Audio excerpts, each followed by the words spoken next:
Chapter 694. Arrival of Qin Wujian. Although the threat from the Beast God continent will be handled by the guardian clans of the Tianyuan continent, the matter concerning the winged tiger god is extremely important. If it's leaked out, and the guardian clans learn about it, they will definitely be interested in the winged tiger god after they successfully repel the forces of the Beast God continent. At that time, if you don't have enough power, you'll just become a fish, being carved up by anybody. Even my mercenary city will not be able to help you. Tianjian's tone was very serious. What Tianjian had said was similar to dumping a bucket of cold water on Jianchen's head. It caused his heart to feel extremely cold. Although Jianchen did not know much about the 10 guardian clans, he still understood that the strength of the 10 guardian clans were so great that they had become the guarding force for Tianyuan continent at the very least. If such a powerful force actually moved against him, he would be as weak as an ant and unable to resist at all, even though he was a saint ruler. Jianchen's expression became extremely solemn. The splendid feeling from successfully escaping from the Gilligan clan member completely disappeared at this moment. Jianchen tightened his embrace of the white tiger cub and gently rubbed the soft fur of the cub unawaringly. The cub was just so pitiful. Even though it was the divine beast of antiquity, it was still a powerless cub. As soon as it was born, it had embarked on such a difficult path. Not only did it lose its father forever, its mother was also heavily injured and forced to leave the Cross Mountains, currently hiding in somewhere unknown. Also, other than this, there were the powerful forces of the Beast God continent and the guardian clans that eyed it covetously. It was destined to lead an extremely difficult life. Also, Jianchen did not even know how he could possibly protect the tiger cub in the future, when Beast God continent and guardian clans started to move. Looking at Jianchen's serious expression, Tianjian sighed softly. There's not much time left, Jianchen. You must quickly get the winged tiger god to mature. Only when you or it is truly powerful do you possess the power to resist the guardian clans. Senior, just what do I need to be able to resist the guardian clans and the Beast God continent? Jianchen asked. Before the guardian clans and the Beast God continent, only Saint King have the right to speak. And that's only the right to speak. Tianjian stressed the latter part very much. If you want to resist against the guardian clans and the Beast God continent, you must be a peak Saint King, or even a Saint Emperor that has exceeded Saint Kings. Jianchen remained silent for a very long time. A feeling of despair slowly bloomed in his heart. Only Saint Kings had the right to speak to the guardian clans. As for him, he had only just reached the first heavenly layer as a saint ruler. He did not even know how long it would take to become a Saint King. And even if he had become a Saint King, he only possessed the rights to speak. Whether he could protect the tiger cub was something extremely difficult. Although Jianchen had the confidence that he could resist against peak Saint Kings, or even Saint Emperors in the future, he just did not have the time to power up. As the higher he climbed, the more difficult it became to power up, unlike how it was before. Tianjian paced around in the room with his eyebrows furrowed. After thinking for a while, he said, "Right now the current situation has not developed into the worst-case scenario. Although the Beast God continent has already learnt about the winged tiger god. As long as they don't start moving on a large scale and disturb the guardian clans, the dangers the winged tiger god will be facing should lessen by quite a lot. When I return, I'll personally organize some people to guard the coast and prevent the Gilligan clan from sending messages to the Beast God continent. But this is only temporary measure, because the Gilligan clan possess secret techniques to communicate with the Beast God continent. Once they learn that their messages aren't going through, they definitely won't hold back, and will pay a large price to use the secret technique to send information to the Beast God continent. Jianchen, take advantage of this time, and get the winged tiger god to grow quickly. Senior, then do you know of any methods that can let Xiaobai grow faster?" Jianchen looked at Tianjian hopefully, hoping that he could find out another method in speeding up Xiaobai's growth from Tianjian. Tianjian shook his head gently. Currently, there are no ways other than feeding it heavenly resources. Jianchen was disappointed. Even though he had plenty of heavenly resources on hand, The tiger cub was only a Class 5 magical beast currently, even if consuming heavenly resources allowed it to grow faster. For it to go from Class 5 to Class 7, or even Class 8, would just take up too much time. Right now what he lacked the most was time. The beast god continent and the guardian clans definitely would not wait until he was powerful enough before moving against him. Tianjian passed a space ring to Jianchen and said, Jianchen, in there contains basically all the heavenly resources our mercenary city has gathered in the past few years. Under the agreement of the second elder, the fourth elder and me, we've taken it all out to help the winged tiger god grow. We wish it can quickly grow up to handle the calamity in the future. Jianchen did not reject it. He accepted the ring from Tianjian seriously and thanked. Thank you, senior. Don't thank me. I'm just carrying out an order set down by the city lord from before. This is probably all my mercenary city can do. Tianjian replied calmly.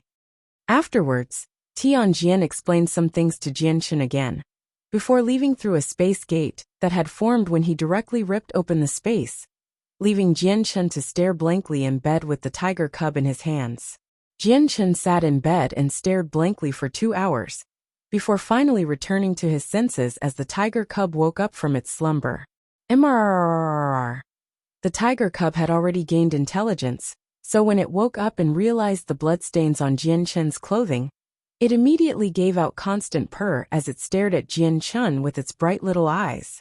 It seemed to be caring for him, feeling sorry for him, or even giving out sounds of crying. Jianchen used his hand to softly rub the cub's small head. He stared into the cub's small, bright, sincere eyes with a complicated gaze and said softly, Poor Xiaobai, perhaps such peaceful times will not last much longer. The cub blinked and stared at Jianchen vacantly. It did not seem to under just what Jianchen was talking about. Seeing how innocent-looking Xiaobai was, Jianchen sighed softly from the bottom of his heart. Afterwards, he took out a large pile of 1,000-year, heavenly resources, and placed them in front of Xiaobai without holding back in the slightest. He said, Xiaobai, you should quickly eat all of it. Don't waste any time. You must quickly increase your strength. The tiger cub did not even listen to what Jianchen said. Its two small, bright eyes had landed on the large pile. As soon as it appeared, and excitement flashed across its eyes. It gave out a cry of happiness, and immediately dived into the pile of heavenly resources. It began munching on them with an expression of happiness. Very soon, over 20 of the 1,000-year heavenly resources were all consumed by the cub. After eating it all, the tiger cub gave a satisfied burp before closing its eyes. It lay down on the bed without moving, falling asleep to digest the heavenly resources again. Jianchen stared at the sleeping cub for a while, before carrying it gently out of the room. In a guest room, Ming Dong and a group of people currently gathered there. They were currently waiting and none of them had left. When Jianchen appeared, he was immediately discovered by the people who had spent the entire time waiting. He was instantly surrounded by them, and they all asked about his health. They cared for Jianchen very much. Feeling the concern from everyone for himself, Jianchen could not help but feel the warmth in his heart. He said, Everyone doesn't need to worry. I've already fully recovered. The regeneration ability of the chaotic body really was shocking. After just a little more than 2 hours, the injury from the Gilligan clan member had already fully recovered. Right now, other than the fact that Jianchen's clothes were still covered by blood, he was already fine. Afterwards, they asked about everything. The sudden visit of the Gilligan clan member had caused great shock to everyone, and at the same time, it brought an extremely great pressure upon everyone. So they all wanted to understand just exactly what it was about. Everyone was also extremely curious about the white tiger cub's true identity.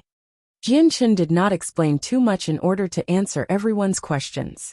The identity of the tiger cub definitely could not be revealed. The fewer people who know about it, the better it was.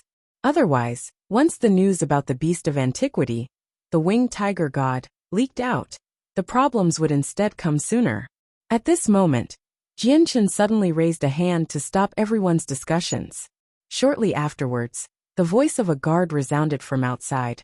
Reporting to the captain, there is someone called Qin Wujian outside, who says he has to see you for very important matters. Qin Wujian, why has he come? Jianchen was slightly surprised. After muttering to himself, he called out to the outside. Let him come to the central conference hall. Treat him as an important guest. Yes, Captain. The guard responded before leaving. Jianchen stood up from the chair and said to the people in the room, everyone can go off and do their things. I'll go change first. Chapter 695. Troubles of the Tianqin clan. 1. Jianchen showered and changed into clean clothes before heading towards the hall to see Qin Wujian. When he arrived, Ming Dong, Yu Yu and Bai Lian were currently talking with Qin Wujian. Seeing Jianchen walk over, Qin Wujian immediately stopped his conversation and stood up. He bowed respectfully to Jianchen and said, Qin Wujian pays respects to the Imperial Protector. Jianchen laughed gently. He did not go up and sit at the end of the table, but instead just sat down casually. Qin Wujian, you don't need to be so polite. I wonder, why have you hailed from the distant Jessin kingdom to come here? Qin Wujian did not ramble and got straight to the point. Reporting to the Imperial Protector, the 4 other Imperial Protectors have invited Imperial Protector Jian Chun to pay a visit Qinhuang kingdoms. There are important matters to be discussed. Hearing that, Jianchen was slightly surprised. He pondered over it shortly before asking Qin Wujian with bright eyes. Qin Wujian, do you know just what the 4 Imperial Protectors want to discuss with me? Qin Wujian shook his head with a bitter smile. That I do not know of. Jianchen lowered his head and thought for a while. He could not help but think over the fishy occurrences at Qinhuang Kingdom, which clearly pointed to the fact that something important was about to happen. He nodded. I understand. I will quickly head to the Qinhuang Kingdom. Qin Wujian stood up from his seat and clasped his hands. Sir Imperial Protector, since the message has already been conveyed, Qin Wujian's mission is also complete. I will be leaving first and returning to guard Jessin Kingdom. Qin Wujian did not stay for long. He left the Flame Mercenaries to return to the Jessin Kingdom as soon as he conveyed the message to Jianchen. Jianchen, the Imperial Protectors of Qinhuang Kingdom definitely have already learnt that you became a saint ruler. Since they want you back so suddenly, might it be because something bad is about to happen? Ming Dong guessed. Jianchen nodded slightly. I've had that premonition long ago. Perhaps the Qinhuang Kingdom has encountered some problems.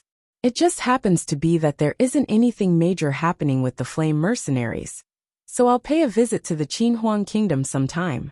I want to know just why exactly the 4 Imperial Protectors are looking for me.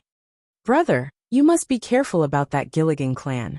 Although Senior Tianjian has repelled that king of the Gilligan clan, who can guarantee that they will not send other people to go against you.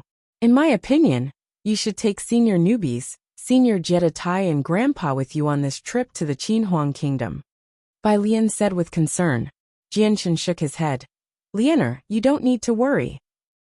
With your brother's current strength, basically anyone below a 5th heavenly layer saint ruler is no longer a threat. And if I do happen to meet people stronger than that, they won't be able to do much, even if I brought them along. Also, what happened before with the Gilligan clan has alerted Senior Tian. So members of the Gilligan clan definitely won't step onto the Tian Yuan continent again. How can your brother be in danger? Bai Lian realized it was indeed true, so she stopped persuading him. However, she could not help but repeatedly warn Jianchen about being safe. The news of the Gilligan clan member intruding into the Flame Mercenaries did not spread, and was completely locked in. All because the magical beast did not create too large of a commotion. Otherwise, if he did make a scene, everyone would have known about it, and it would become very difficult to prevent the spreading. Jianchen spent a night at the Flame Mercenaries. In the morning of the next day, he exited the resting room with the tiger cub, and bid farewell to everybody outside. Jianchen, come back early. Remember to be careful on your way. Right now, you've pulled really ahead of me, but the 3-year period is almost coming to an end. After you leave, I'll immediately go into isolated cultivation and try break through to a heavenly saint master before you come back. Ming Dong said carefully. Reaching the end, his tone contained excitement and expectation that he struggled to conceal. He had already anticipated becoming a Heaven Saint Master for 3 years. 5 minutes later, Jian Chun departed with the sleeping tiger cub in his hands in front of everyone. He traveled using spatial force, where he seemed to transform into a bolt of lightning, rushing up to a high altitude at an unbelievable speed. He immediately arrived at an altitude of several kilometers, before fusing with the surrounding space. He turned into a blur, flying off into the distance at an even greater speed, and in a breath's time, he had completely disappeared. Jian Chun sped up and soared freely through the vast sky. Looking down at the blurry landscape of mountains and rivers below, he actually relaxed slightly, and the psychological pressure from the Beast God continent and Guardian clans slowly decreased. After close to a day of traveling, the setting sun was finally about to disappear. Jian Chun arrived at Walorant City and descended several kilometers away from the city, entering it by foot. He only went to Walorant City because he wanted to visit the first young master of the Tianqing clan, Qin Xiao, who he had not seen in quite a while. Last time when he went to Longevity Valley to pick up Little Fatty, he wanted to go straight to Walorant City to take Qin Xiao along with him. However, at that time, the tungsten alloy mine had been exposed, and the flame mercenaries were endangered. Time was extremely tight, which was why he could not take Qin Xiao, and instead directly took the space gate in Qinhuang Kingdom back to the flame mercenaries. Now, since he was passing through the same path, he had to go pay Qin Xiao a visit no matter what, as well as give him an explanation. After all, Jian Chun truly regarded Qin Xiao as his own brother, and not as an outsider. Jian Chun entered the city without any obstructions. The hubbub and liveliness of the streets immediately attracted Jian Chun's attention, which gave him a feeling of nostalgia, especially from seeing the busy merchants and tired-looking mercenaries on the streets. Jian Chun could not help but think about how he was before. He immediately sighed in his heart. Several years ago, was he not the same as those people? He was busy every day, walking beside life and death in the forests full of magical beasts, to battle so hard for his own future. It could be said that every expert had walked down a bloody road formed from the corpses of countless lives. Unknowingly, Jian Chun had already arrived before the front door of the Tianqing clan. This time, he did not even need to use his presence to clearly feel where Qin Xiao was. At this moment, Qin Xiao was with a large group of people in the conference hall of the Tianqing clan. They seemed to be discussing something important, and even the atmosphere of the entire hall seemed rather heavy. At the same time, Jian Chun could also feel that in the Tianqing clan, there seemed to be a solemn atmosphere. Even the guards at the door had been increased by a lot. Jian Chun swaggered into the estate, but the guards at the entrance did not seem to discover that he existed at all.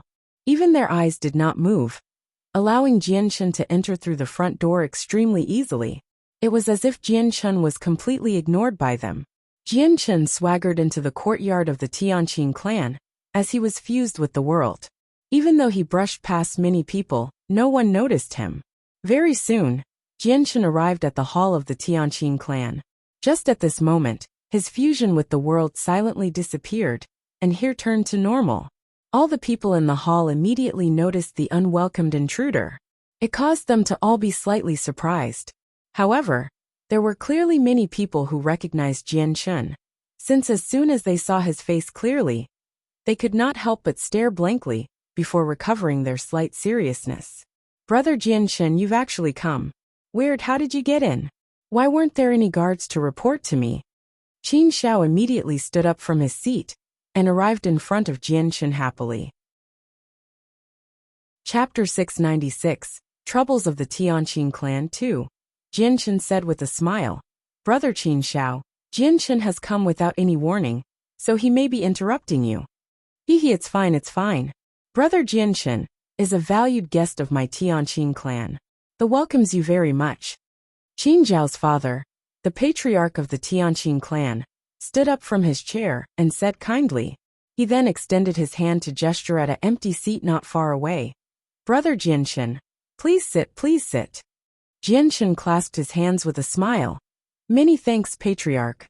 Afterwards, Jian Chun did not hold back, directly walking over to the empty seat and sitting down. With Jian Chun's arrival, The heavy atmosphere of the hall became slightly warmer. The many high-ranking Tianqing clan members would glance at Jianchen from time to time. They seemed to be interested in him, and were thinking about something. After sweeping his gaze around the entire hall, Jianchen hesitated slightly before clasping his hands at the patriarch, who sat at the end of the table. Patriarch, everyone seems to be worried and heavy-hearted. Perhaps you've encountered a troublesome problem? The patriarch sighed lightly. Brother Jianchen is correct. My Tianqing clan currently is indeed facing a few troubles. I wonder if the patriarch can tell me about it. Qin Xiao is one of the best brothers of Jianchen. Even if you have encountered problems, Jianchen will do his best to help out in favor of brother Qin Xiao. What Jianchen had said secretly raised Qin Xiao's position in the Tianqing clan. Even though he already knew about Qin Xiao's current strength, and the fact that he would be the next patriarch, his actions still helped Qin Xiao very much. Hearing what Jianchen had said, Qin Xiao, who sat on the other side, could not help but feel warm. He gazed at Jianchen with gratitude, and secretly thought that he indeed was not in the wrong for having such a brother. What Jianchen had said created some unavoidable changes to many of the people in the hall in regards to Qin Xiao. The Qin surnamed people looked at Qin Xiao delightfully, while the gazes of the Tian surnamed member became slightly complicated, with various emotions like envy mixed in. Meanwhile, the patriarch observed everyone's expressions without any change in his own. He laughed aloud. Brother Jianchen, for Shower to have such a friend like you is Shower's honor.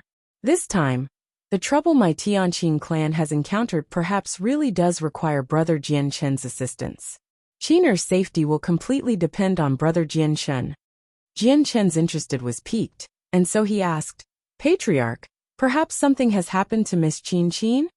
Qin Qin was the young lady of the Tianqing clan. The happy expression of the patriarch gradually disappeared. He nodded solemnly. Brother Jianchen has guessed correctly. Qin'er has indeed encountered some problems this time. Half a month ago, on an outing, she was actually kidnapped by the Flood Dragon bandits of Coiled Dragon Mountain, and she's going to be forced into marriage with the bandit boss's only son in 2 days. Hearing that, Jianchen's expression became serious. Although his relationship with the young lady could only be considered as acquaintances, she was still Qin Zhao's sister. So no matter what, he could not have such a magnificent girl being forced into marriage with an unknown man by bandits. Are the Flood Dragon bandits really powerful? Jianchen asked. The patriarch nodded seriously. They are really strong. They are the largest bandit group in a radius of several tens of thousand kilometers, and have already existed for 800 years. They are so strong that they can even fight the Jia kingdom, just by themselves. Also, the bandit group has many experts, with 4 known Heaven Saint Masters. And according to rumors, the number of Heaven Saint Masters in the bandit group definitely is much more than that, since many Heaven Saint Masters, who were well known several centuries ago, have gone into seclusion away from worldly affairs on Coiled Dragon Mountains. If you include those people, then the number of Heaven Saint Master should reach over a dozen. Also, with their boss who is already a peak Heaven Saint Master, their strength is so powerful that even the Jia kingdom has to be aware of them. Not to mention the fact that we're just the strongest clan in a city. The Tianqing clan member beside Jianchen continued. The strength of the Flood Dragon bandits has caused the neighboring kingdoms to worry, especially how the boss of the bandits is the publicly renowned as the strongest in this region. Not only is he a peak Heaven Saint Master, he also has a Heaven tier battle skill, essentially making everyone in the radius of several tens of thousand kilometers useless if they do face off against him. Also, the boss has this extremely powerful chainmail. With the protection of the chainmail, even Heaven Saint Masters struggle to pose a threat to him, which has basically allowed the boss of the bandits to become the strongest person beneath Saint rulers. Our Jia kingdom once formed an alliance with the other kingdoms and sent out a dozen or so Heaven Saint Masters in attempt to wipe out the Flood Dragon bandits. But in the end they returned with defeat. Not only did they fail to wipe them out, they even lost 5 Heaven Saint Masters, and all 5 of them died by the hands of the bandits' boss. Another elderly man spoke. Looks like the boss of the Flood Dragon bandits is quite strong. Jianchen muttered quietly. Not just strong, he's basically become the strongest person beneath Saint rulers. He has a heaven-tier battle skill, and with his chainmail, basically Heaven Saint masters can't injure him at all. The Patriarch said with a low voice. Chapter 697. The Flood Dragon Bandits. Currently, the great elders of my Tianqing clan have already gone to Coiled Dragon Mountain to negotiate with the boss of the Flood Dragon Bandits in attempt to save Qin Qin. But we don't know what the outcome is, and if the negotiation fails, Qin Qin will. Reaching the end, the Patriarch of the Tianqing clan secretly sighed. The Flood Dragon Bandits were so strong that even the Zhuya Kingdom did not dare to casually provoke them. So if the negotiation failed, Qin Qin could only be forced into marriage with the son of the Flood Dragon Bandits' boss. Qin Xiao suddenly stood up and said, "No, we have to save sister no matter what. She definitely can't marry the son of that bandit boss, or her life will be completely ruined." Xiao, sit down. You need to understand the current situation. How can you be so hot-headed and attempt to do something above your abilities? If you act recklessly, you'll pull the Tianqing clan into eternal damnation. The Patriarch of the Tianqing clan swiftly looked at Qin Xiao and scolded him with a low voice. Qin Xiao's position as the future Patriarch of the Tianqing clan was something already established, so he did not allow his son to be so hot-headed. "Father, do we really have to watch sister getting married to a bandit while we can't do anything?" Qin Xiao refuted unrelentingly. The Patriarch sighed. "Xiao, don't worry right now. The great elders have already headed to Coiled Dragon Mountain for negotiations, and should return very soon. Who knows, perhaps there is still chance to save Qin Qin." As soon as he finished speaking, Jian Chen felt two powerful presences approach the Tianqing clan from far away. In the end, they entered the Tianqing clan, heading directly for the hall. Jian Chen saw two elderly but ruddy men in long white robes walk in. On their faces, they revealed a sliver of helplessness and regret mixed in with some anger. All the high-ranking members of the Tianqing clan sitting in the hall stood up and clasped their hands respectfully at the two great elders. "We greet the great elders." Jian Chen sat without moving in his seat and gazed indifferently at the two great elder. He was unfamiliar with the two great elders, as neither of them were the person who had accompanied them to Mercenary City. "Two great elders, I wonder how the negotiations went. Were the Flood Dragon Bandits willing to release my sister?" Qin Xiao stared at the two great elders anxiously. The two of them carried all the hope there was. A great elder shook his head. "The boss of the Flood Dragon Bandits is determined in making Qin Qin marry his son. Even with the generous request we had mentioned, they were unwilling." Qin Xiao began to become gloomy. He clenched his fists tightly and fumed with gritted teeth. "Since the Flood Dragon Bandits are unwilling to let my sister go, we have to make them pay a big price. The third elder has already gone to contact other experts. Perhaps he can convince them to join forces with us and fight the Flood Dragon Bandits. If we raise enough power, we can try fighting with the bandits." The Patriarch of the Tianqing clan said softly. When the Flood Dragon Bandits had kidnapped an immediate member of the Tianqing clan to marry with the bandit's son, it was basically slapping the Tianqing clan in the face. If the marriage really did happen, just what dignity would the Tianqing clan still possess to remain established in Walorant City? "I reckon third elder will definitely return with failure. The experts of the surrounding countries know exactly how strong the boss of the Flood Dragon Bandits are. Why would anybody risk their lives to offend the bandit boss?" A great elder sighed lightly. At this moment, another powerful presence flew towards the Tianqing clan from far away, arriving at the hall not long after.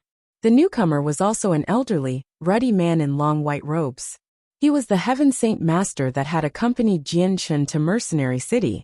As soon as he entered the hall, he sighed. With a helpless expression, he said, "I've already contacted the Heaven Saint Masters of several large clans. They all fear the boss of the Flood Dragon Bandits, so they're unwilling to work with us in handling the bandits. Looks like this time, our Tianqing clan really will have to just accept the humiliation." Hearing what was said, everyone in the hall became gloomy. At this moment, Jian Chen stood up from his seat. He clasped his hands at the three great elders and said, "Three elders, I wonder where the Flood Dragon bandits are. I am willing to head to Coiled Dragon Mountain to save Lady Qin Qin. I definitely won't let Lady Qin Qin be disgraced. Everyone's gaze immediately gathered on Jianchen, and the three great elders were not exceptions either. However, two of the three had never seen Jianchen, so they could not help but reveal a sliver of doubt. Closely afterwards, their eyes began glowing with a light, observing Jianchen's strength. However, no matter how they looked, they were unable to see Jianchen's strength, because to them, Jianchen was just an extremely ordinary person, not a cultivator in any shape or form. However, they soon felt an indescribable grace from Jianchen, as if he was fused with the world, where he represented the world. The two great elders looked at each other with a rather solemn gaze. Although Jianchen seemed like an ordinary person to them, they naturally did not believe Jianchen was as ordinary as he seemed. Brother Jianchen, it's actually you. As the third great elder had seen Jianchen before, he recognized Jianchen with a single glance, and immediately revealed a surprised expression. Chapter 698. Going to Coiled Dragon Mountain. However, thinking about it again, when the third great elder remembered how Jianchen had a close connection to Mercenary City, and the descendants of a few hermit clans, he immediately rejoiced. If Jianchen invited the experts from the hermit clans, the problem caused by the Flood Dragon bandits would cease to exist. Not only could they save the kidnapped lady and protect the Tianqing clan's dignity, it would also allow the Tianqing clan's influence to greatly increase. Perhaps this brother is the mercenary king, who placed first in the previous gathering of mercenaries, as well as Jianchen, who had slaughtered 4 Heaven Saint Master outside Mercenary City all by himself? The other two great elders clearly had heard Jianchen's name before. They were slightly surprised and asked out of shock. Correct, eldest brother, second brother. This brother is the mercenary king. This brother's talent is so outstanding that a few years ago, he was still an Earth Saint Master, and now he's already become an expert at the same level as us. Anything is possible for his future accomplishments. The third elder praised with a smile. With this, the gazes of the two great elders underwent great changes. They had already heard about this and knew that although the youth before them was young, his strength had already reached a level equal to them, or even greater than them, able to kill 4 experts of the same level all by himself. Brother Jianchen, do you really have the power to save my sister? Qin Xiao asked. Ever since he learnt about just how strong the Flood Dragon bandits were from his father, he no longer believed that Jianchen, along with the 3 great elders, possessed the strength to fight the bandits. Jianchen nodded his head seriously. Don't worry, I will definitely save Lady Qin Qin. Brother Jianchen, if you can invite the experts from the Duga clan, then saving Qin Qin, that girl, won't be a problem. The third great elder said. Hearing what he said, Jianchen shook his head with a slight smile. Perhaps the great elders of the Tianqing clan did not know about the flame mercenaries. Or in other words, they did not know about his current strength. However, when he thought about the distance between the Tianqing clan and the flame mercenaries, he immediately understood why. The flame mercenaries indeed were very well known, but it was still rather difficult for their fame to be known in the area where the Tianqing clan was. After all, they were still not as well known as Mercenary City or the 8 Great Kingdoms. There's no need to ask the people of the Duga clan. Just I myself will be enough to save Lady Qin Qin from the Flood Dragon bandits. Jianchen said confidently. Since Brother Jianchen is so confident, then the 3 of us will risk it. We'll go with Brother Jianchen. A great elder of the Tianqing clan said. Although he did know Jianchen's exact strength, when he thought about Jianchen's magnificent feat outside Mercenary City, he could not help but feel more confident. Perhaps the junior really did possess the strength to save the young lady from the Flood Dragon bandits. This time, it's a matter of regaining the dignity of my Tianqing clan. My Tianqing clan must go with an extravagant display. Only with that can we maintain our dignity and status. The patriarch of the Tianqing clan said heroically. He was extremely confident in Jianchen. After everyone made up their mind, the Tianqing clan immediately began their operations. They formed a 1,000-man squad and under the leadership of the three great elders, they left the Tianqing clan with great vigor. As the group walked through the streets, it caused everyone to stop and look.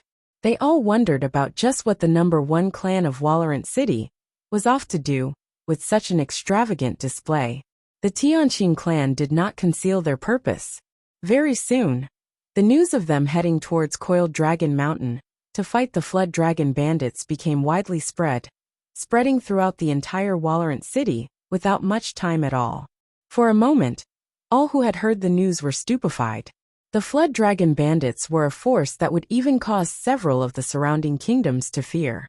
The Tianqing clan may have been the biggest clan of Valorant City, but they were far too weak compared to the Flood Dragon bandits.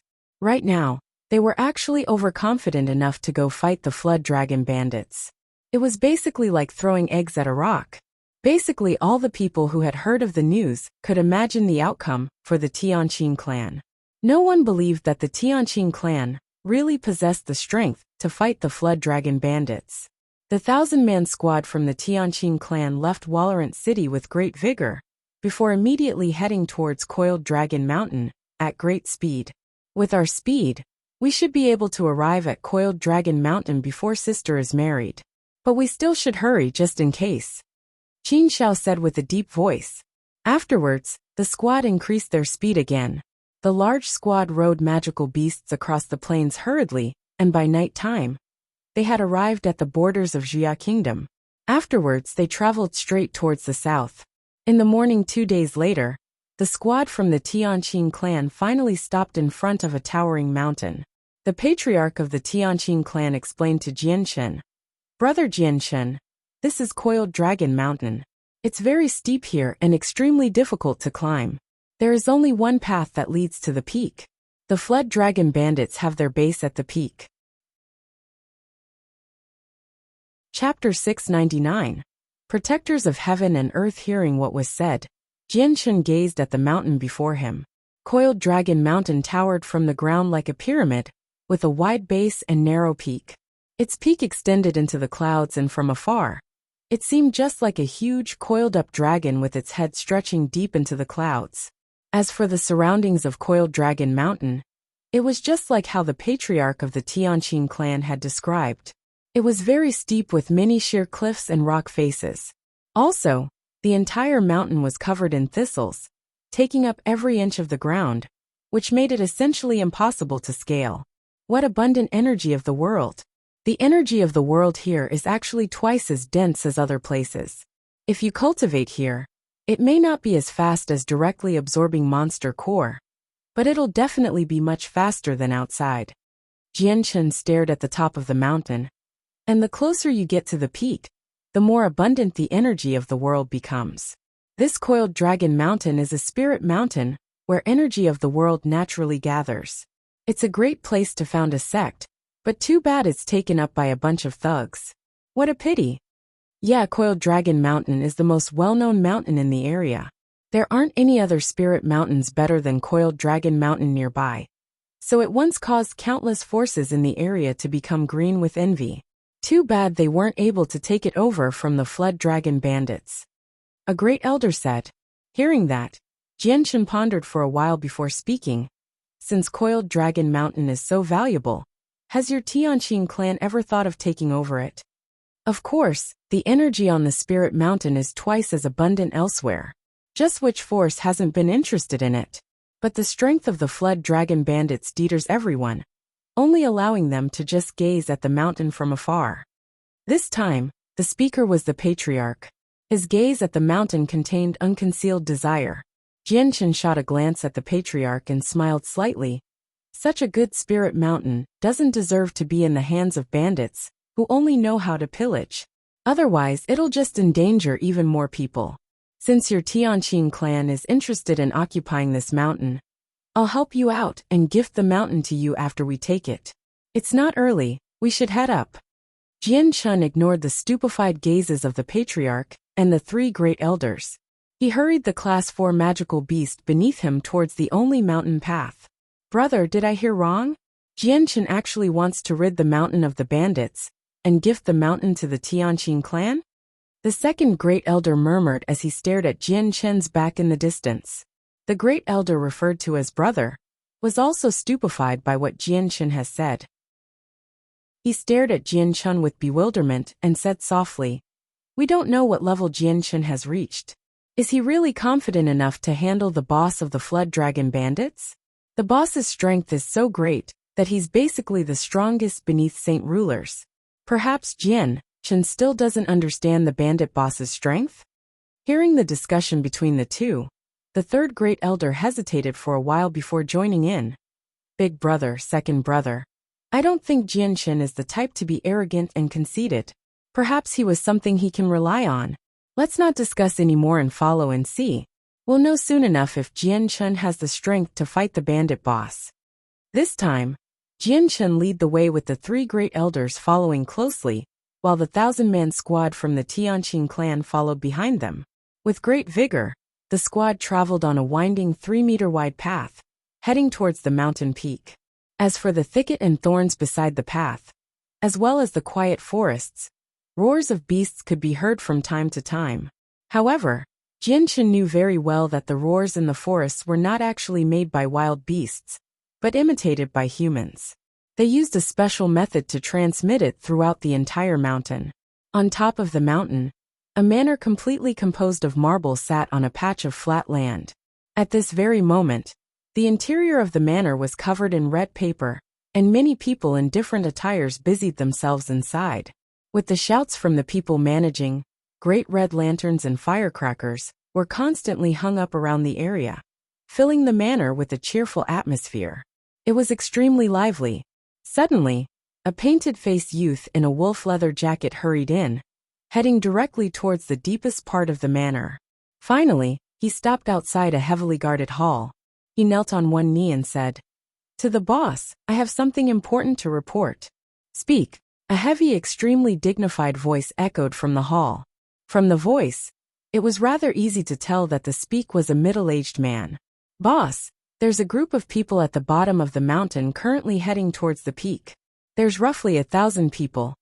The youth said respectfully, "If I'm not wrong, they should be the Tianqing clan from Walorant City in the Zhuya Kingdom."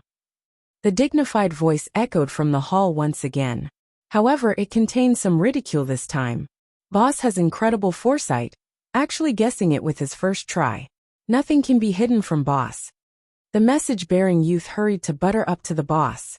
A cold, unrestrained laughter rang out from the hall. "It's already been several centuries since outsiders have come to my coiled dragon mountain, and right now, the Tianqing clan has the greatest possibility of coming. I just never thought that this Tianqing clan would pluck up some courage and think that they can threaten my coiled dragon mountain with just those 3 heaven saint masters. What a joke. Send a squad with the 4 protectors of heaven and earth to smash them. Chase them out of my coiled dragon mountain." "Yes, boss." Outside the hall, a loud voice erupted with vigor. "Wait, it might be bad if we do that. After all, my daughter-in-law is from the Tianqing clan.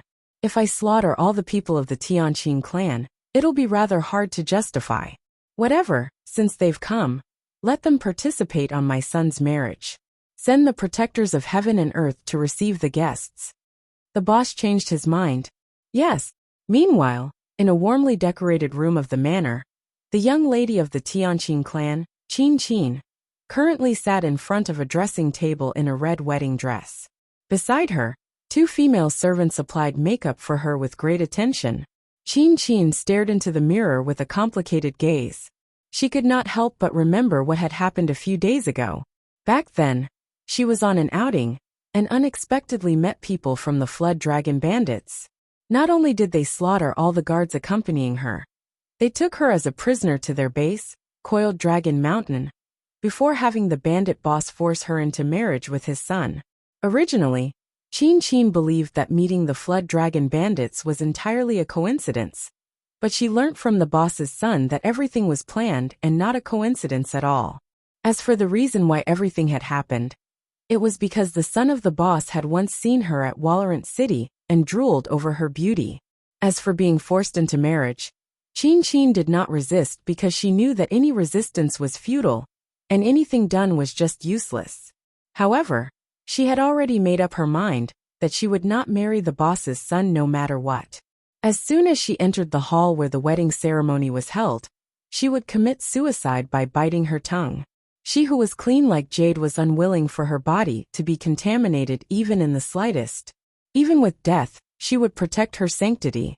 Father, thank you for all those years of raising me. In this life, this body, Qiner won't be able to repay you. Qiner can only repay in her future life. Please forgive Qiner. Brother, thank you for your care for Qiner. You will always be a great brother in Qiner's mind. Qiner hopes that in her next life, you will still be Qiner's brother. 2 streams of tears flowed from Qiner's eyes without any restraint. Stop. Halfway up the mountain, everyone in the squad of people from the Tianqin clan completely stopped under Jianchen's indication.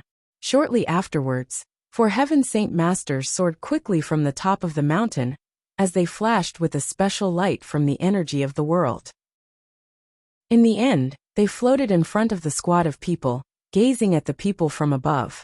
All 4 Heaven Saint Masters were middle-aged men and wore the same long gray robes.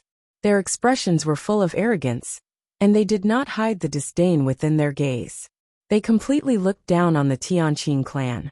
By the boss's orders, the protectors of heaven and earth have specially come to receive the Tianqin clan to participate in the young master's marriage. Please ascend the mountain. The marriage will formally begin at noon today. One of the Heaven Saint Masters said coldly to everyone below. The protectors of heaven and earth are the 4 demonic generals of the Flood Dragon Bandits. They've made a name for themselves and they're extremely strong. Who would have thought the Flood Dragon Bandits would actually send the 4 of them? A great elder whispered into Jianchen's ear.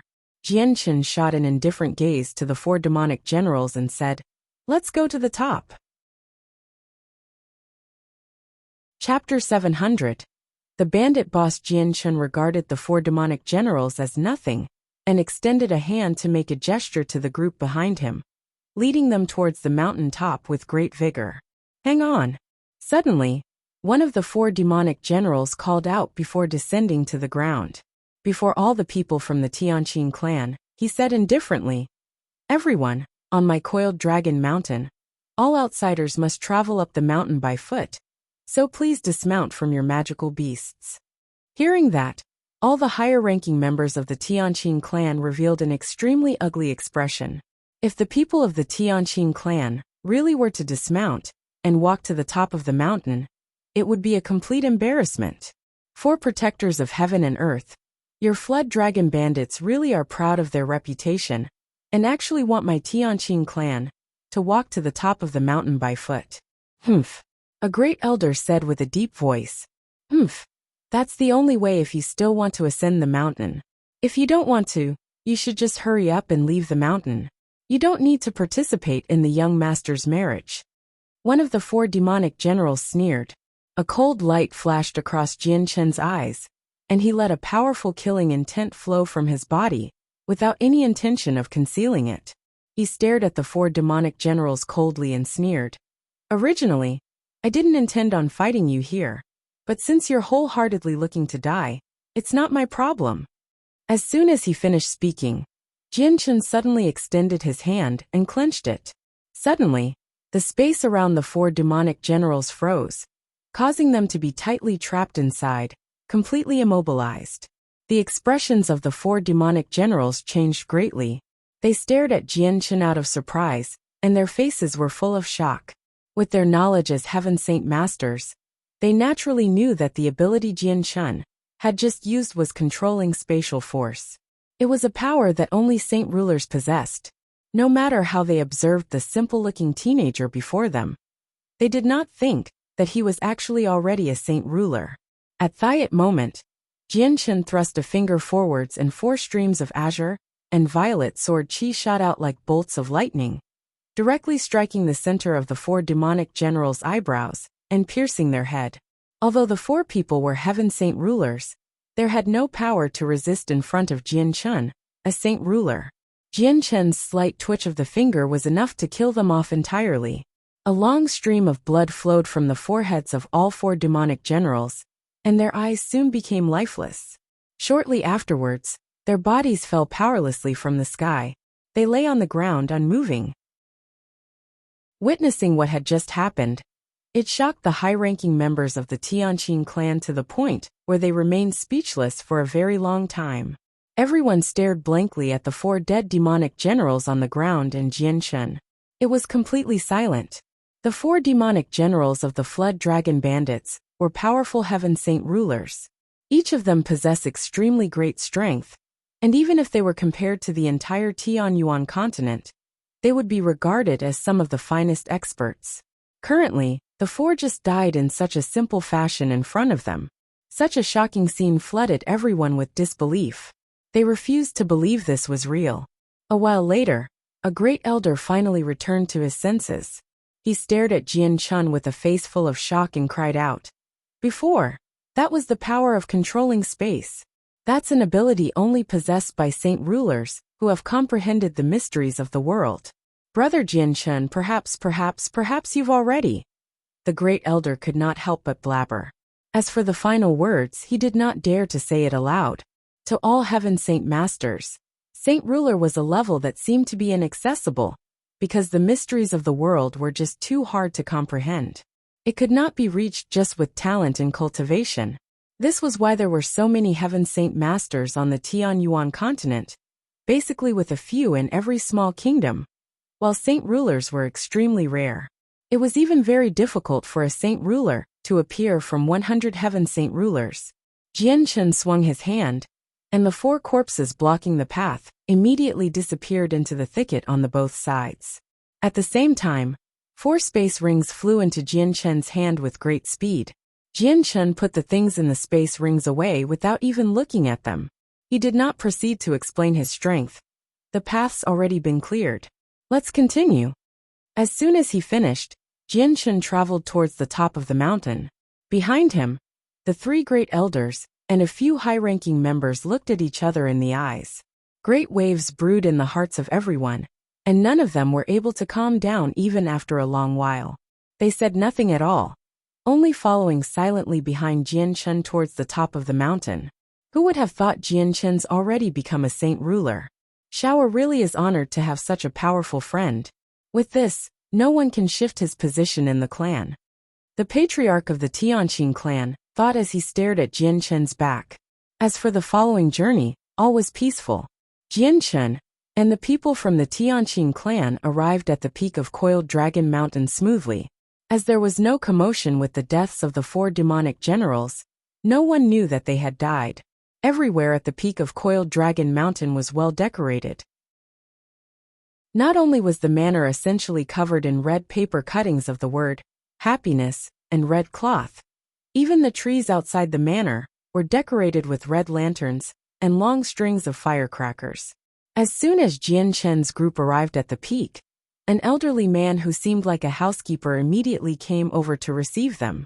He said indifferently, "Guests, the boss has already been waiting for a long time inside. Please come with me." Jianshen scanned across the manor clad in cuttings and lanterns. "No need to go in. Just hurry up and release the young lady of the Tianqing clan. I can let you all off alive." The elderly man's expression changed. He swept across all the people and sneered. "Looks like everyone did not come to participate in young master's wedding. This servant will immediately inform the boss about sir's intentions." As soon as he finished speaking, he turned around and left, disappearing very quickly into the manor. As soon as the housekeeper disappeared, a great group of people arrived from all directions. They surrounded the people of the Tianqing clan, and none of them possessed any good intention. As for the middle-aged man who led them, he was another Heaven Saint Master. "Everyone, I hope you don't act blindly without any thought. Otherwise, don't blame us for being impolite," the leading middle-aged man said with a forced smile. Jianshen shot an indifferent glance at the leading man. He did not pay any more attention to him after that. With Jianshen's current strength, he was not inclined to fight Heaven Saint Masters, unless they did some things that crossed the line. The elderly man informed the boss very quickly. Not long after, the boss of the Flood Dragon Bandits walked out of the manor with a great group behind him. The boss of the Flood Dragon Bandits, renowned for his battle prowess, was a middle-aged man. He seemed to be around 40 years of age, and was tall and sturdy. He wore a tight-fitting, blue garment and naturally possessed the bearing of a highly regarded person. On his large, rather tan face, there was an eye-catching scar, which made him seem even more vicious. The boss stood at the gate of the manor and stared coldly at all the people from the Tianqing clan. He smiled. "In-law, who would have thought that you'd come from so far away to participate in your young lady and my son's wedding? It's really surprised me. As soon as I heard in-law was coming to my coiled dragon mountain, I immediately sent the 4 protectors of heaven and earth to receive the guests. If there has been any areas of negligence, I beg for your forgiveness. In-laws, please come in quickly, the wedding is starting very soon." Fli Haolong, you really do like to talk big. My Tianqing clan is no in-law to you, bandit. A great elder snorted coldly. Now that they had a saint ruler backing them up, they did not fear the flood dragon bandits at all. The boss of the bandits laughed aloud and did not care too much about what the great elder had said. This was because he had already foreseen such a situation. He immediately swept his gaze across the people, but he could not help but be slightly surprised. Where are the 4 protectors of heaven and earth? Why haven't they come up with you? The 4 demonic generals were the 4 protectors of heaven and earth in the flood dragon bandits, while they were referred to as demonic generals by other people. This was due to the fact that not only were they powerful, they slaughtered people as they wished. Their hands were dyed with blood of the countless people who they had killed, which was why they were referred to as the 4 demonic generals by other people. Fli Haolong, you don't need to look for the 4 demonic generals. They'll never appear again, because the 4 of them are already dead at the bottom of the mountain. A great elder sneered. Hearing what was said, the boss was immediately surprised. He shot a swift but forceful glance at the great elder who had spoken and said with a low voice, "What did you say? The 4 protectors of heaven and earth are already dead at the bottom of the mountain?" The bandits who surrounded the people of the Tianqing clan were also stupefied by what the great elder had said. They all looked at each other and were unsure with whether it was true or not. This was because in the flood dragon bandits, the 4 protectors of heaven and earth were very well known. If you don't believe it, you can send people to go down and search. It won't be too hard for them to find their corpses. The great elder stared at the boss and replied with another sneer. "Impossible. With the strength of your Tianqing clan, you definitely can't kill the 4 protectors without making a commotion." The boss of the flood dragon bandits did not believe it. Shortly afterwards, he noticed something and suddenly glanced at Jianshen. His eyes exploded with interest, and he stared at Jianshen very fiercely. He asked with a low voice, "Sir, who are you?" Chapter 701, Primordial God Silk. 1. Under the bandit boss's forceful gaze, Jianshen clearly was not disturbed. He stared back at the boss disdainfully and said coldly, "Who I am is not important. I've come today for only one purpose, and that's to take the young lady of the Tianqing clan home safely. Right now, you're already a peak 6th cycle Heaven Saint Master. Reaching that really isn't easy, so before I have any intention of killing you, hurry up and release the young lady." "Kiddo, you really have the nerve to speak so arrogantly and not be scared about losing your tongue. Who do you think the boss is? He's the strongest below Saint rulers, both in name and reality. He once killed several Heaven Saint Masters in a row, a well-renowned man of the surrounding area. You little ignorant brat actually dares to speak like this to our boss. Do you even know how death is spelt? Arrogant brat, you must be tired of living. Who do you think you are? Actually speaking so arrogantly to our honorable boss. You definitely won't be alive by the end of the day. Why don't you hurry up and apologize? We'll keep your corpse whole. You actually dare to be so arrogant with my flood dragon bandits. You definitely won't be leaving the mountain alive today. Otherwise, would the dignity of my flood dragon bandits still remain? Yeah, we definitely can't let them leave this mountain. Even if it's the Tianqing clan, they have to pay a heavy price for this, so they can learn that our coiled dragon mountain isn't any old mountain that they can climb." As soon as Jianshen finished speaking, curses immediately arose from the surroundings. The surrounding bandits all swore aloud as they stared at him maliciously. What Jianshen had said had completely enraged the ill-tempered and arrogant bandits. If it were not for the presence of the boss, Perhaps they would have already rushed at Jian Chun like a swarm of bees to slaughter him. After hearing the cursing from the surroundings, Jian Chun could not help but display an icy cold smile. His gaze pierced at the boss who stood before the manor gate and said, "Bandit boss, all of the bandits here have hands dyed with blood.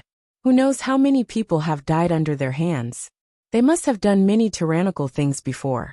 They are the cancer of the human world, so I can kill them with a clear conscience. So it's best if you don't make me move against them." Fuck, this brat's getting more and more arrogant. Boss, please allow me to fight him and teach this ignorant brat a solid lesson. One of the elder men beside the boss could not help but ask for permission. He was an elder of the Flood Dragon Bandits, and well known in the bandit group for his hot-headedness and ill temper. He was already a peak third cycle Heaven Saint Master. Jian Chen's repetitive provocation also caused the boss to reveal an extremely ugly expression. He stared coldly at Jian Chen, and a gleam of light flashed across his eyes. With a soft voice he said, "Elder Lug, bring me the brat's tongue." "Yes, boss." The elder responded excitedly, and walked forwards while staring at Jian Chen fiercely. Great battle intent poured from his body without any intention of concealing it, and he yelled, "Brat, your mouth is too cocky. If you keep it, it'll drag you to your death someday. Let Grandpa Lug handle this problem for you. Leave your tongue behind." Surging Saint Force appeared from the elderly man's right hand, quickly forming a half-meter-long, hook-like Saint weapon. Afterwards, the man leapt up, shooting towards Jian Chen like a lightning bolt. He used the hook-shaped Saint weapon in his hand to stab at Jian Chen's mouth. The three great elders sat calmly on their magical beasts without any intention of getting involved. At the same time, they did not worry at all, as they had already witnessed Jian Chen's strength.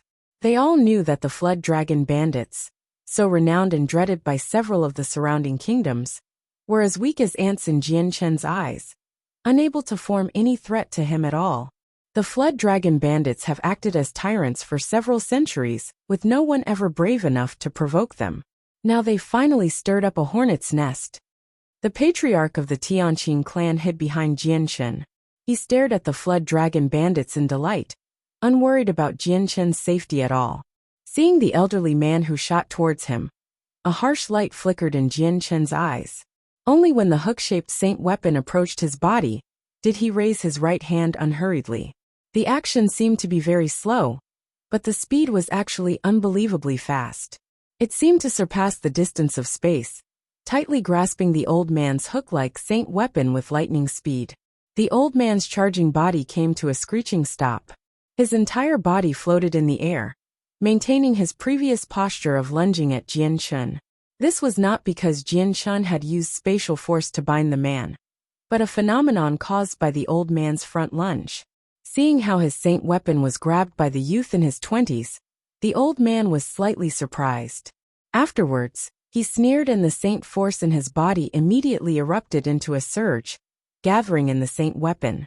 It immediately caused the Saint weapon to glow brightly, an attempt to heavily injure Jian Chen's hand with his powerful Saint force. Although Jian Chen's head was tender and slender, it was currently like a huge clamp, tightly trapping the old man's Saint weapon. No matter how the old man channeled his Saint force, he was unable to break free from Jian Chen's grasp, much less injure his hand. How? How is this possible? Perhaps his hand can neutralize by attacks with Saint force? The old man was no longer able to maintain his calmness from before, overcome by shock. The situation before him was completely different from the outcome he had imagined, which made him unable to accept it. A gleam of light flashed across the bandit's boss's eyes who stood nearby. He said with a soft voice, "This person invited by the Tianqing clan really does have some ability, but if this is all he can do, he won't be able to leave Coiled Dragon Mountain alive today. The defense of his body might be very tough, but before a heaven-tier battle skill, it's no different from tofu." Crack. Suddenly, Jian Chen used some strength, actually forcefully snapping the old man's Saint weapon. Saint weapons were connected to the lives of their owner, so as the Saint weapon broke, the old man also suffered an extremely great backlash. He felt like as if his heart was suddenly crushed by someone, immediately causing blood to spray from his mouth. In that moment his complexion paled. He was already heavily injured.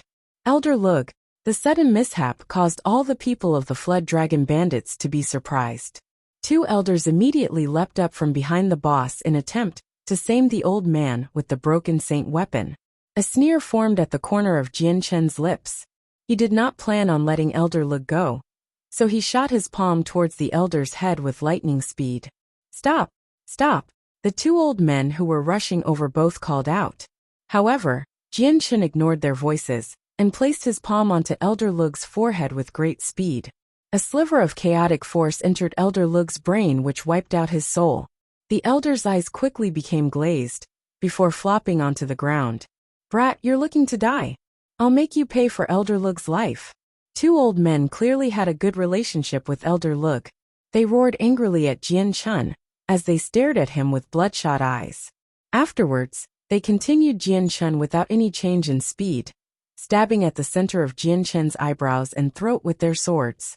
Jian Chen stared coldly without any mercy. Only when the two swords approached him did he extend his hands forwards. When his hands came in contact with the saint weapons, they actually completely disintegrated along with the hilt.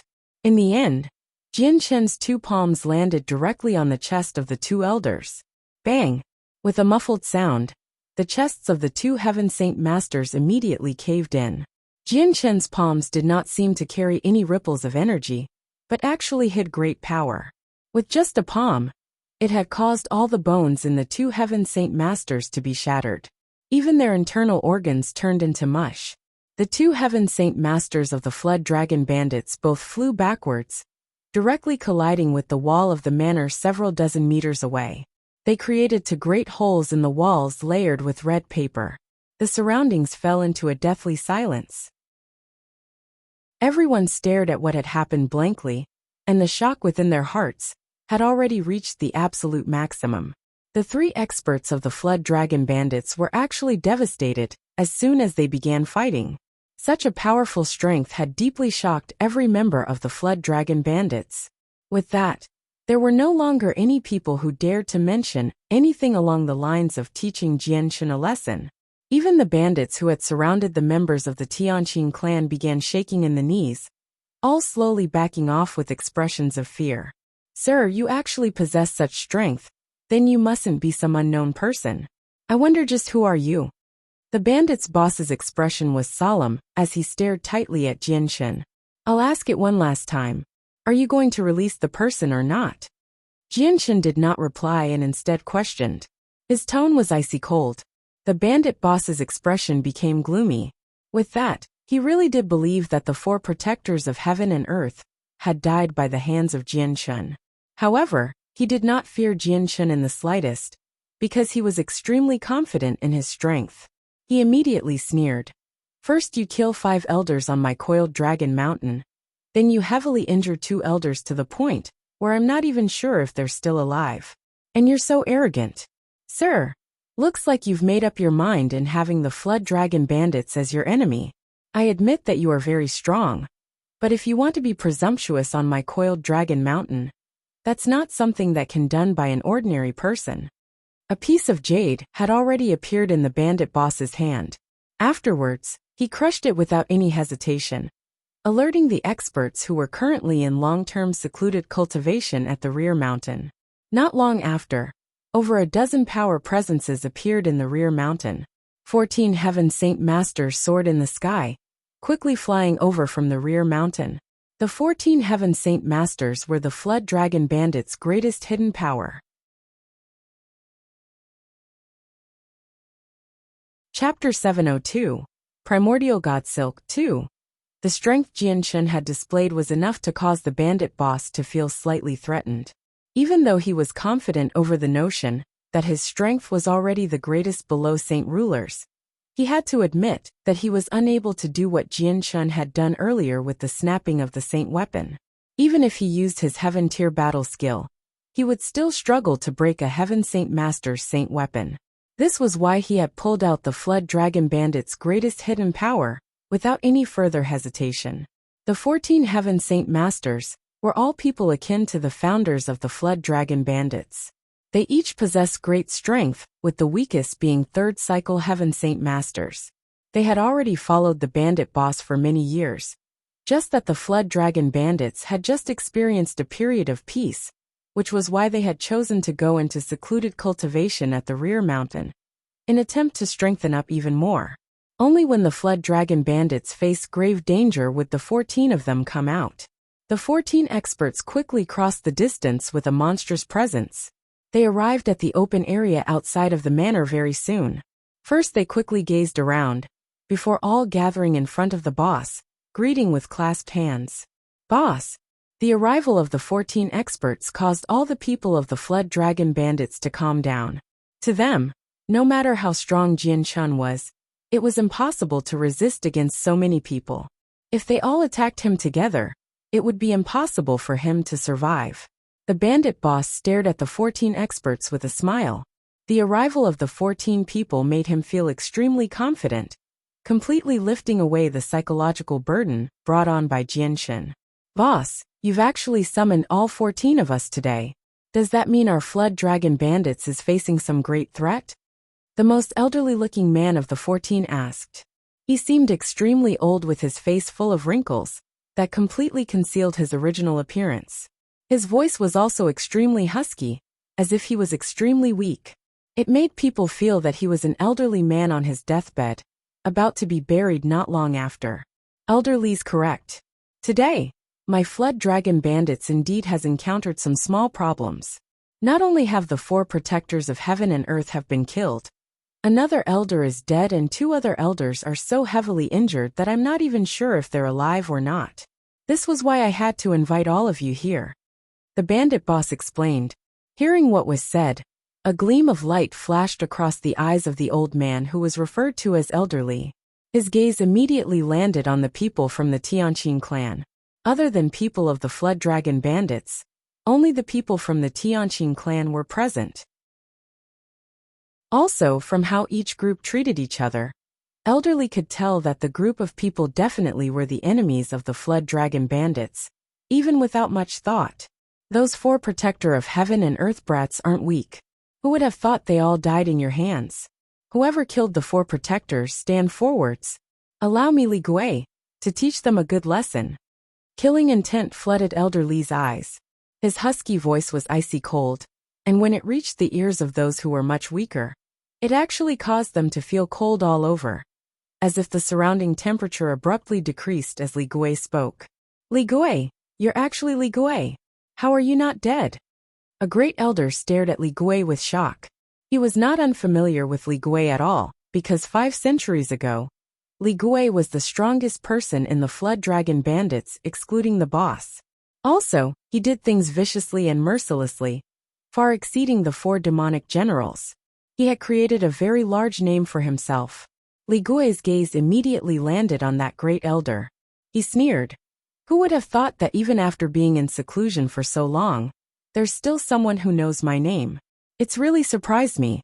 Too bad I won't die that easily. A Heaven Saint Master only has a lifespan of 1,000 years. Li Gui, you shouldn't have too much time left. Another elder said indifferently. Li Gui's expression became serious. But he sneered. Although I haven't become a saint ruler, I'm a peak 6th cycle Heaven Saint Master, only a short way from becoming a saint ruler.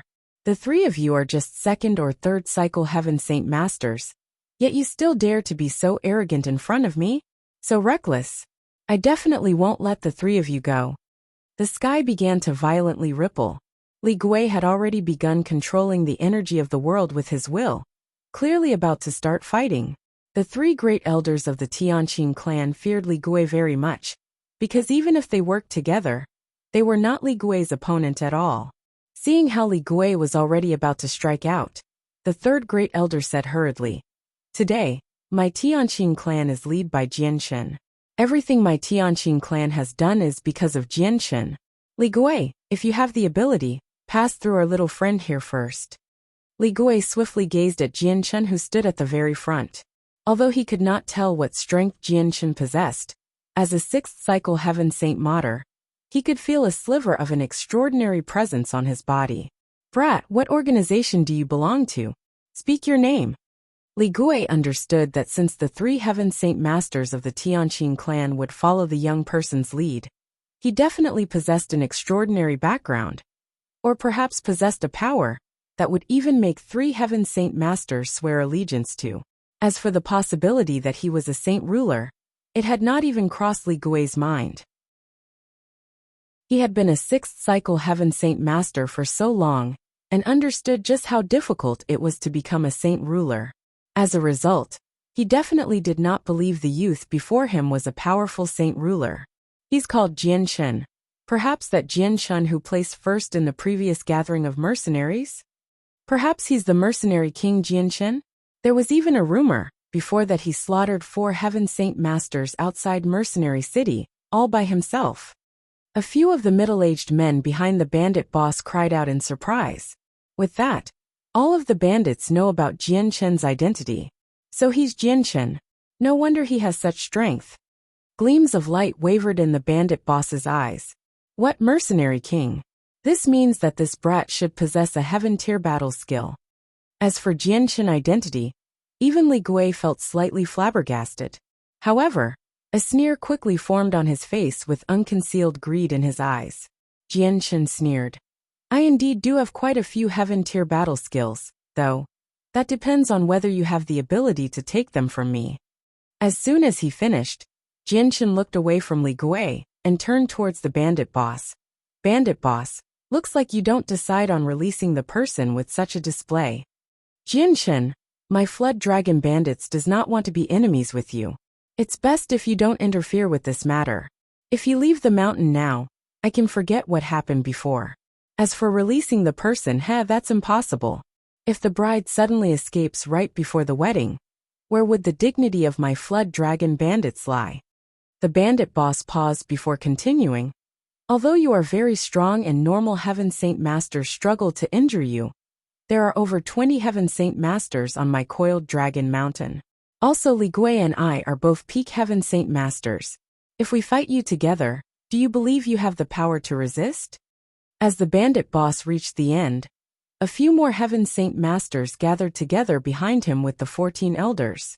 Shortly afterwards, a great presence emanated from their bodies. The presence of over 20 Heaven Saint Masters fused mid-air, forming a great pressure which gushed towards Jian Shen. Although they had all witnessed Jian Shen's strength, they did not believe Jian Shen could fend off over 20 Heaven Saint Masters at the same time, especially the 2 who were peak Heaven Saint Masters. The great presence created by the 20-odd Heaven Saint Masters was unable to approach Jian Shen at all. When it arrived a meter in front of Jian Shen, it seemed to be stopped by an invisible energy. Jian Shen's face became overcast with seriousness. He stared at the opposing Heaven Saint Masters, and a powerful killing intent arose from his body. He said with a deep voice, "Since it's like that, don't blame me for being ruthless." As soon as he finished speaking, the space in front of him suddenly froze. It tightly binded the 20-odd Heaven Saint Masters, including the bandit boss and Li Gui, completely immobilizing them. Feeling the transformation of the surrounding space, all of the Heaven Saint Masters underwent a great change in expression. This is the ability of controlling space, an ability only possessed by powerful saint rulers. Impossible, this is completely impossible. I've been a peak Heaven Saint Master for 400 years, and I haven't even comprehended any mysteries of the world. Why are you able to become one before me? Li Gui was greatly flabbergasted, and unable to maintain his previous calmness. For the past centuries, he had always wanted to become a supreme saint ruler, but in the end, he did not even touch the edge of the mysteries of the world. As for the unbelievably young youth before him, he had actually already successfully become something he could only dream of. It caused him to be absolutely astounded, unwilling to accept it at all. Jian Shen, you've actually already become a saint king. How is that possible? You only participated in the gathering of mercenaries not too long ago. You're not even 50, so how did you become a saint ruler so fast? No, this is impossible, this is completely impossible. The bandit boss was also greatly astounded and great ripples brewed in his heart. When the surrounding bandits heard that Jian Shen had already become a saint ruler, All of them paled from fright as blood completely drained from their faces. Shortly afterwards, without anyone's command, they all threw down their armor and dispersed in an uproar, unwilling to surround the Tianqing clan members anymore. They fled far away, though some who did not fear death stopped at the distance to observe. It's a pity that you knew too late. Before, I gave you the chance but you didn't appreciate it, so you can't blame me. Today, allow me to purge a tumor from the Tianyuan continent. Powerful killing intent flashed across Jian Chen's eyes. He then swung his right hand. An invisible world force gathered in that hand. Afterwards, it shot towards the 20-odd Heaven Saint Masters as a blade. All those below Saint Ruler were ants. In front of a powerful Saint Ruler, even 6th Cycle Heaven Saint Masters were unable to escape. When the 20-odd Heaven Saint Masters were struck by the world force, their souls were directly wiped out. Even Li Gui, who was a 6th Cycle Heaven Saint Master, was unable to avoid it. However, when the blade formed from world force arrived before the bandit boss, a dazzling gold light suddenly appeared. It actually neutralized world force, which could only be used by Saint Rulers. Also, the gold light seemed to possess some mysterious energy, breaking the space frozen by Jian Chen and recovering the surrounding space to how it was before. That's the bandit boss's defensive treasure, the golden soft mail. Who would have thought that this soft mail can block attacks of Saint Rulers? Unbelievable. A great elder could not help but sigh. A sliver of astonishment flashed across Jian Chen's eyes. He had heard about the soft mail with great defensive capabilities possessed by the bandit boss, but he never thought that it could actually block his attack of world force and break through the space he had froze. It also caused him to be swamped with disbelief. That's primordial god silk. Master, that personally is actually wearing primordial god silk. That's an extremely rare, high-quality material. Quick, master, you must obtain it. Ziying's voice resounded his Jian Chen's head. At this current moment, Ziying was shouting wildly in Jian Chen's mind, as if it had just seen some exceptional treasure. Chapter 703, Primordial God Silk 3. Primordial God Silk? Jian Chen muttered under his breath. He was extremely doubtful about it, and clearly did not know exactly what the primordial god silk was. However, as it had excited the sword spirits to such a degree, he knew it was something extremely valuable, even without any additional thought. What surprised Jian Chen was that the boss of the Flood Dragon Bandits would actually possess such a treasure. Master, quickly obtain the primordial god silk. You mustn't let it end up in other people's hands. It's an exceptional treasure of the world. Qing Sua's pleasant, lark-like voice also sounded in Jian Chen's head. The voice was filled with urgency, along with endless joy and excitement. Jian Chen returned to his senses very soon. Without any hesitation, he soared from his magical beast mount, shooting at the bandit boss with lightning speed. He gathered a layer of powerful world force around his palm and swung it at the bandit boss. However, what happened next caused all the people present to feel greatly shocked. As soon as the world force Jian Chen had coalesced approached the bandit boss, it was blocked by the layer of thick, golden light around him. Even with Jian Chen's strength as a saint ruler, he was unable to injure the bandit boss, even in the slightest. How is this possible? Jian Chen was astonished. He gazed at the layer of golden light that had blocked his palm in shock. His previous strike had also been blocked by the layer of golden light, but that was only a casual strike of his, capable of killing Heaven Saint Masters, but not very powerful. As for the current moment, he had used his true strength in the palm strike, but it was actually blocked by the primordial god silk. It was very hard for him to accept that. When the three great elders of the Tianqing clan witnessed what had happened, they too were stupefied. The defense of the golden soft mail had already greatly exceeded what they had imagined. The bandit boss stared at Jian Chen in both fear and surprise. The fact that Jian Chen was a saint ruler was like dropping a bombshell on him, which had even made the notion that he was completely helpless against him appear in his mind. However, when he understood that Jian Chen actually could not break through his treasured golden soft mail, he was overjoyed from the unexpected twist in events. The psychological barrier of Saint rulers quickly disintegrated, and shortly afterwards, a powerful battle intent bloomed in his heart. So the golden soft male's defensive capabilities are so powerful that it can even block the attacks from Saint rulers completely. The bandit boss was overjoyed. Afterwards, he could not help but laugh aloud. Ha ha ha ha. When I, Li Haolong, have such a divine object protecting me, even you, a powerful saint ruler, can do nothing, unable to hurt me at all. Today, I'll fight 300 rounds against a powerful saint ruler with my strength as a heaven saint master. Let's see who wins in the end. Li Haolong immediately became extremely confident and began looking down on saint rulers. He was extremely arrogant. Jian Chen's expression suddenly became serious. Back when he was still a heaven saint master, he could fight saint rulers of the fourth heavenly layer. Now he was a saint ruler, yet he could not even handle a mere heaven saint ruler. It made him feel very embarrassed, feeling as though his dignity as a saint ruler was being challenged. Saint ruler, taste my heaven tier battle skill.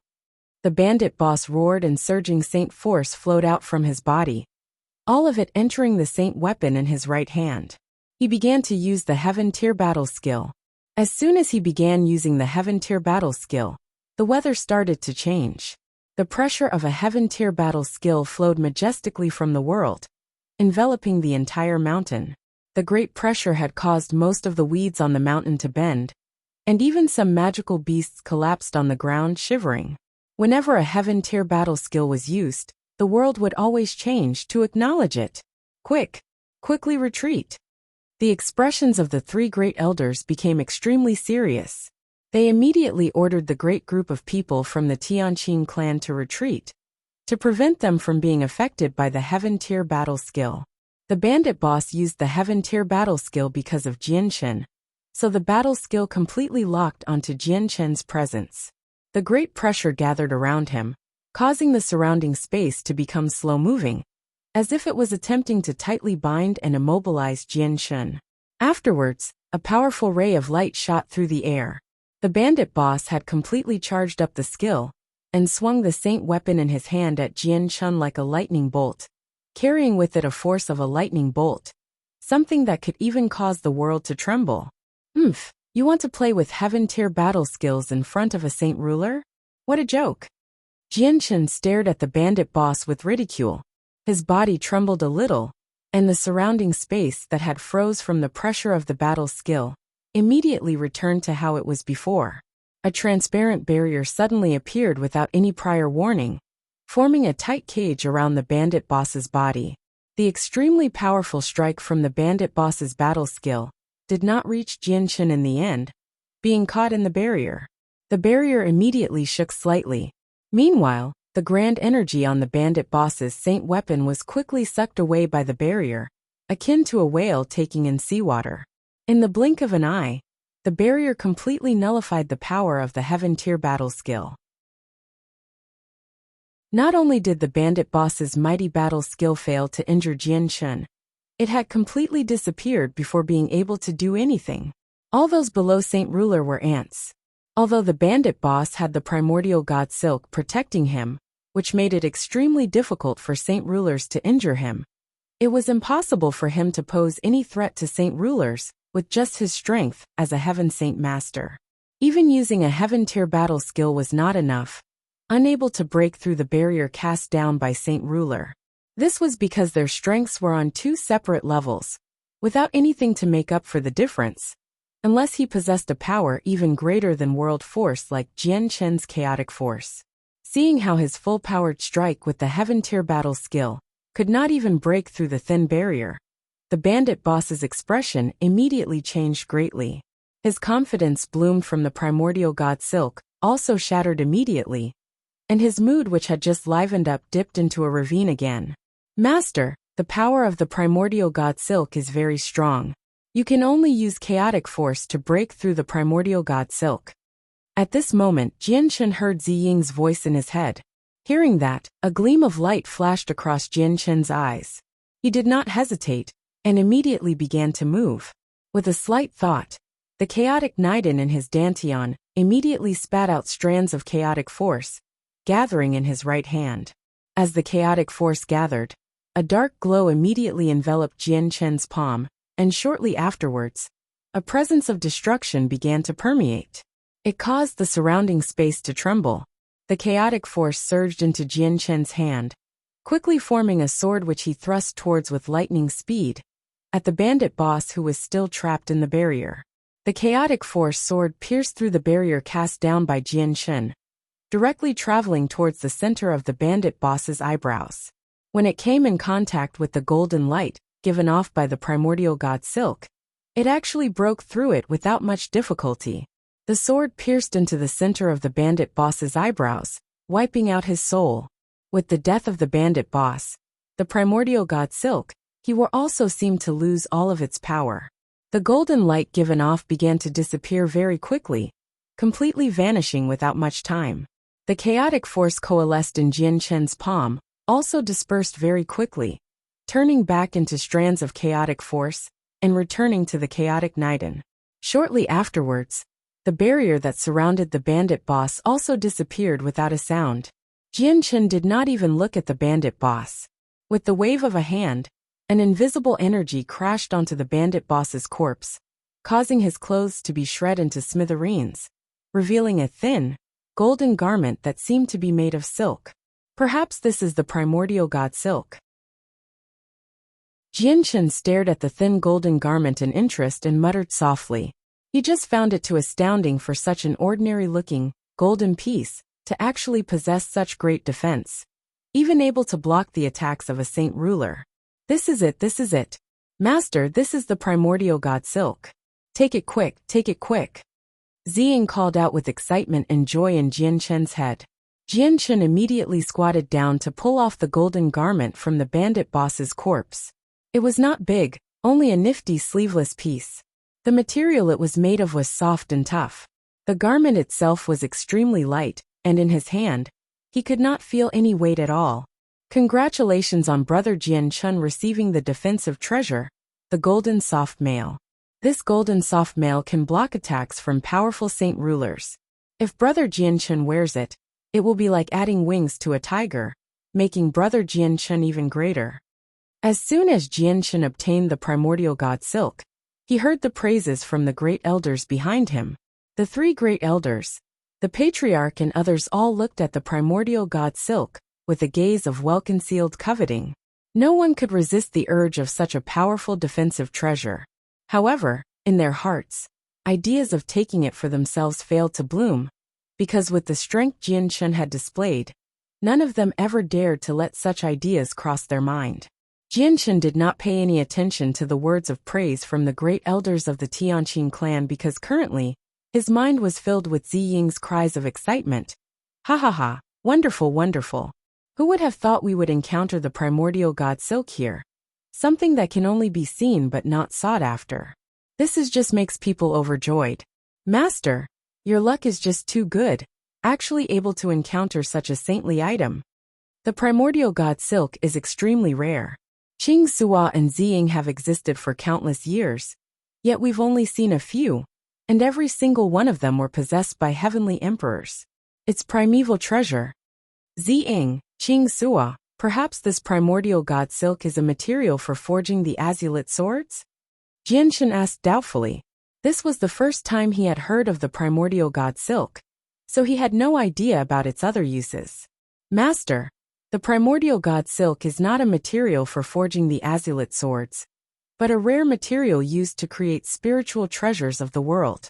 Once the primordial god Silk is forged into a spiritual treasure of the world, the uses are so many that it's impossible for me to explain it with just a few sentences. Qing Sua said, the primordial god Silkworm is a spiritual object of the world, created from the laws of the world. It is born because of calamity and formed from fortune. Once the god Silkworm is born, it will use all its three vital energies of life to weave the god Silk, and leave it behind, before turning into ashes. The primordial god Silkworm does not just appear. Since it's appeared here and left behind its god Silk, I believe this world will encounter an apocalyptic calamity. It'll be impossible to resist it with just the power of the world, and must require the power of the god Silk to nullify it. Jianshen's expression became rather serious. What Ziying had said made him unable to become happy, even though he had just obtained a treasure. Master, you don't need to worry. We don't know what the future calamity, but since the laws of the world have given birth to a primordial god silkworm, which has left behind the god silk, we'll definitely be able to survive it peacefully. Once the god silk fulfills its mission, it'll become Master's treasure, which can be forged into a spiritual treasure of the world. With the spiritual treasure of the world forged from the god silk, Master can travel through the chaotic streams of space at will. Ziying said. Chapter 704. Destruction of the Flood Dragon Bandits, and Catastrophe, an Apocalyptic Calamity. Perhaps the Tianyuan continent will face such a calamity in the near future? Just what is this apocalyptic calamity, and where does it come from? Actually even causing the primordial god silkworm, created from the laws of the world, to leave behind its god silk. Jianshen felt extremely doubtful and curious. He really wanted to know just what kind of calamity would actually require the help of the world to resolve. Perhaps it's because of the beast god continent? In the near future, the beast god continent should attack the Tianyuan continent on a large scale. Jianshen immediately thought of the beast god continent, but he quickly dismissed the idea, although he was unsure about the strength the beast god continent possessed. He knew that even if the beast god continent was greater than the Tianyuan continent in strength, it was impossible for it to be the root of the apocalyptic calamity. The three great elders of the Tianqing clan looked at Jianshen, who was actually staring blanking at the golden soft mail. They still believed that Jianshen was overjoyed from obtaining such a treasure. As a result, one of them walked forwards and smiled beside Jianshen. Jianshen, I wonder if you are happy with this golden soft mail. This type of treasure is extremely rare on the Tianyuan continent. Jianshen returned to his senses from the sudden voice. He quickly hid away his feelings and caressed the soft mail, made from primordial god silk. He smiled. I'm extremely happy. The great elder has put it correctly. This golden soft mail indeed is an extremely rare treasure. It's really a surprise for me to be able to obtain something like this today. Hee, my friend. Now that the boss of the Flood Dragon Bandits and its many Heaven Saint Masters are dead, I wonder what plans this friend has with the remaining forces. The second great elder of the Tianqing clan asked for instructions. He was extremely polite. Hearing that, Jianshen looked around. He only saw that the many bandits on the top of the mountain had all hid far away, staring in Jianshen's direction anxiously. They all feared that Jianshen would slaughter them all. They had considered fleeing, but the terrain of the mountain was dangerously steep, and there was only one path down the mountain. Also, that one path had already been tightly blocked by the people from the Tianqing clan, all trapping them on the top of the mountain. Don't kill me, don't kill me. Hero, I beg you, please let me go. As long as you let me go, I, Gon Hoer, am willing to work like a slave for the hero and serve the hero for all of eternity. Suddenly, a bandit sank to his knees and began to kiss the ground for mercy. His tone was filled with pleading. With someone taking the lead, all the people behind him returned to their senses. They also began to immediately kneel, kiss the ground and plead for mercy, without any intention of stopping. Hero, please spare me, I Lisaner, am also willing to work like a slave for the hero. Senior, don't kill me, I beg you don't kill me. As long as Senior lets me go, Senior will become someone like my parents. I am willing to offer up all my savings to Senior. In the blink of an eye, the top of Coiled Dragon Mountain was filled with a dense mass of people. They all cried out for mercy, which resonated through the entire mountain peak. Even a few Earth Saint Masters chose to kneel and beg for mercy. However, there were a few bandits who did not fear death and remained standing still, without any traces of fear in their eyes. Seeing the dense mass of people in the surroundings kneeling, Jianshen furrowed his eyebrows slightly and said deeply, "All of you shut up." Although Jianshen's voice was not loud, every single word was heard clearly. The bandits. Suddenly, all of them became quiet and stared at Jianshen with pleading gazes. In that moment, the top of Coiled Dragon Mountain became completely silent. Jianshen looked around and said, "Those who want to live, immediately released the young lady of the Tianqing clan unharmed. As soon as Jianchen finished what he had said, the group of bandits on the ground dispersed like bees. They all sprinted into the manor with their greatest speed, attempting to be the first person to bring out the young lady unharmed. This was because perhaps this was their only chance of living. The human figures flashed about in the surroundings. All the bandits sprinted in one direction. There were even several Earth Saint Masters in them. Very soon, the young lady in a red wedding dress was carried out in the center of all the people. She currently displayed an expression of suspicion, clearly unsure about what was going on. "Senior, the young lady has been brought out by us unharmed. We wish the senior can be the bigger man and let us go." As soon as the group of bandits brought out the confused young lady, they plead to Jianchen. Meanwhile, powerful flames of survival were ignited in their eyes. At this moment, the young lady had also discovered Jianchen's group. Shortly afterwards, her gaze was attracted to the 20-odd corpses of the Heaven Saint Masters. When she saw the bandit boss's corpse, she immediately came to a realization, understanding everything. She could not help but have two clear tears roll down her face. Even though she struggled to believe it, the scene before her, without any doubt, clearly indicated she had been saved. "Sister."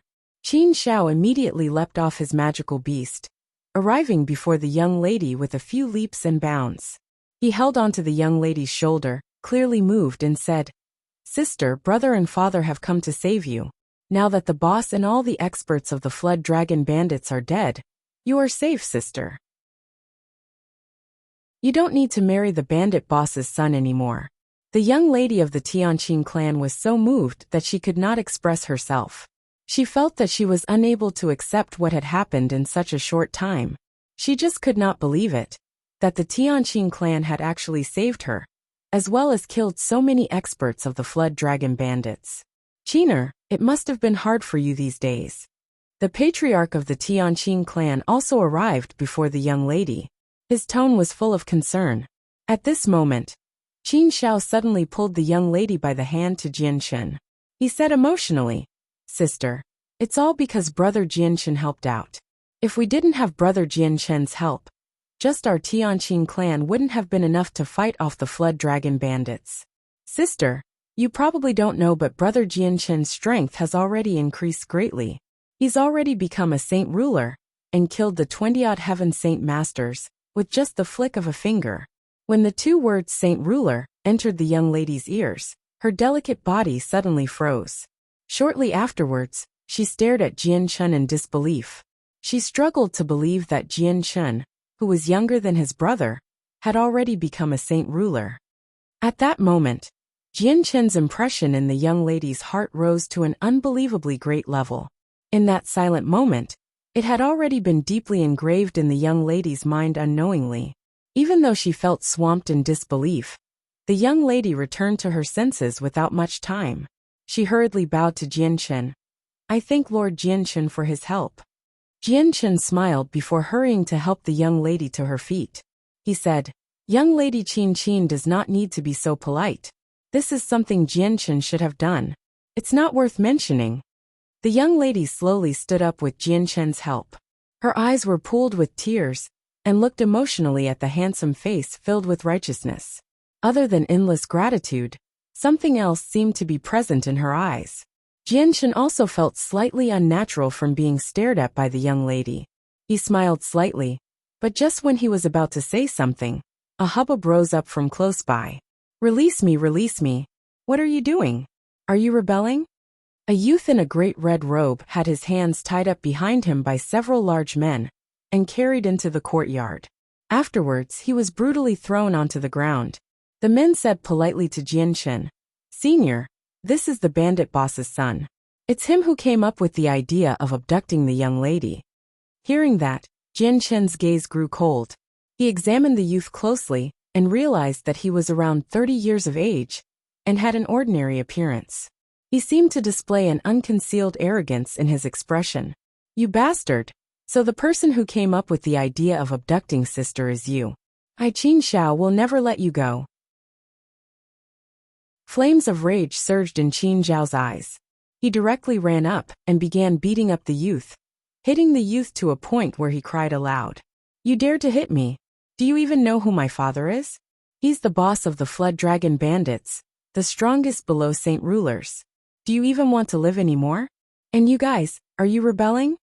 The youth raised his shoulders in attempt to cover his head and hooted aloud. He clearly did not understand his current situation. "Li Yunji, why don't you open your dog eyes and have a look?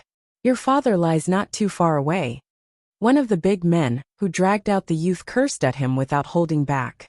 Although he was a member of the Flood Dragon Bandits, all the experts were already dead, so he had no fear. "What, dad's dead?" The son of the bandit boss, Li Yunji, was shocked. At this moment, he finally saw the 20-odd corpses not too far away. He immediately became stupefied. "Brother Jianchen, let me handle this bastard." You actually attempted to seize my sister. I, Qin Xiao, definitely will not let you off so lightly," Qin Xiao said to Jianchen. He was enraged. As for what Qin Xiao had said, Jianchen clearly did not have any objections, agreeing to it without any hesitation. Soon afterwards, the Flood Dragon Bandits that had rampaged about for several centuries was forcefully dispersed under Jianchen's might as a saint ruler. They were all chased off the mountain, and Jianchen magnanimously gifted the Spirit Mountain to the Tianqing clan. The news about the dispersion of the Flood Dragon Bandits spread very quickly, creating a great uproar in the surrounding radius of several tens of thousand kilometers. It caused countless people to be shocked, and at the same time, the inside story about how the Flood Dragon Bandits dispersed slowly came to be known from the mouths of the former bandits. Everyone knew that the Tianqing clan of Jia Kingdom had invited a saint ruler to pacify the Flood Dragon Bandits, and at the same time, take over Coiled Dragon Mountain. With that, the reputation and status of the Tianqing clan soared in the area. The fact that they had connections with a saint ruler was an extremely great piece of news, causing all the forces in the surroundings to grow envious. At the same time, the Tianqing clan also became a great force that could not be offended in the area from the support of a saint ruler. After dealing with the matters there, Jianchen did not stay for long. He declined the many urges from the Tianqing clan for him to stay longer, and immediately set off for Qinhuang Kingdom. Chapter 705. Hurrying to Qinhuang Kingdom, Jianchen left as soon as he gifted Coiled Dragon Mountain to the Tianqing clan. He directly traveled towards the neighboring Dazhou Kingdom, as he wanted to use the space gate there to go to Qinhuang Kingdom. It would save him a lot of traveling time. As for whether the Tianqing clan could maintain possession of the only Spirit Mountain in a radius of tens of thousand kilometers, it was not something Jianchen needed to worry about. He knew that once the news of the Tianqing clan had the support of a saint ruler had spread, no one would attempt to obtain Coiled Dragon Mountain, unless they were organizations that did not fear saint rulers.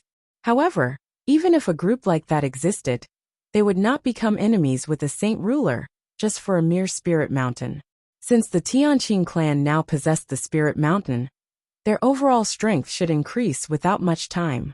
After all, the energy of the world was twice as abundant on Coiled Dragon Mountain than other places, so cultivating there would become twice as easy.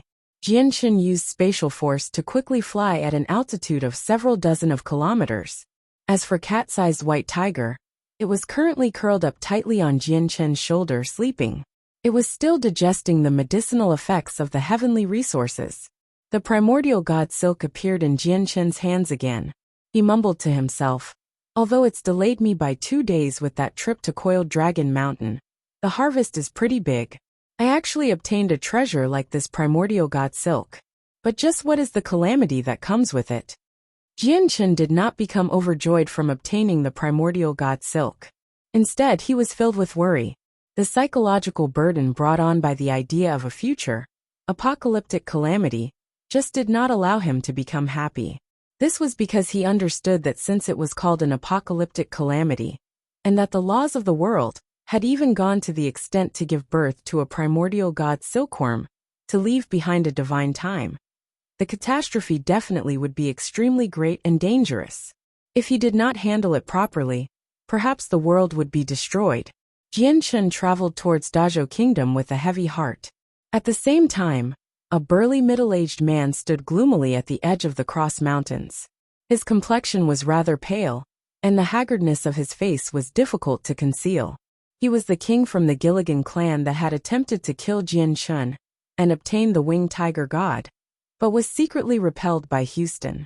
Damn it, so unlucky. Who would have thought I'd meet a great expert so easily in the human world? Jian Chun, you were luck last time, but we must obtain the winged tiger god.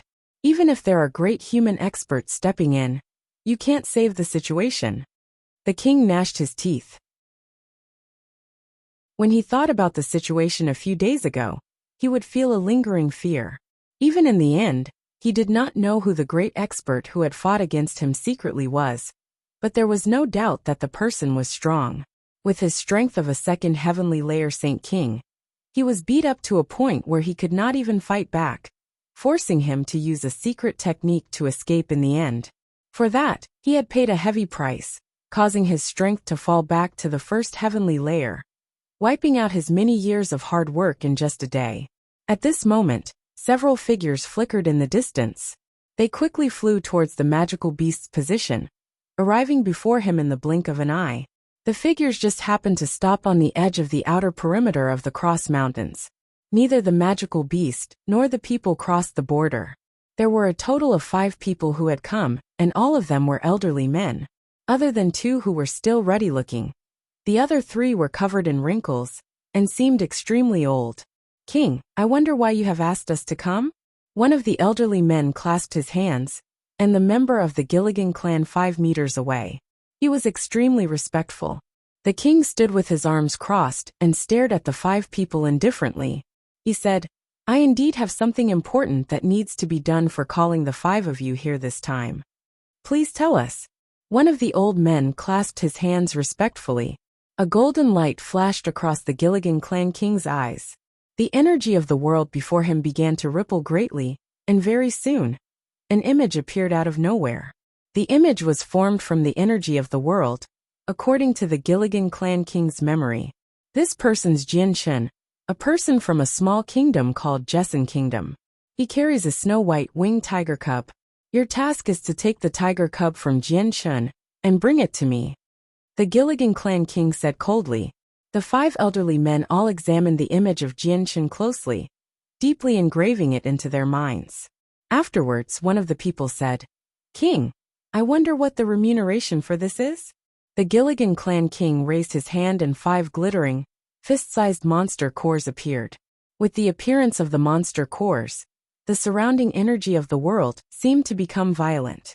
In the surroundings of the monster cores, there even seemed to be a flowing stream of the energy of the world.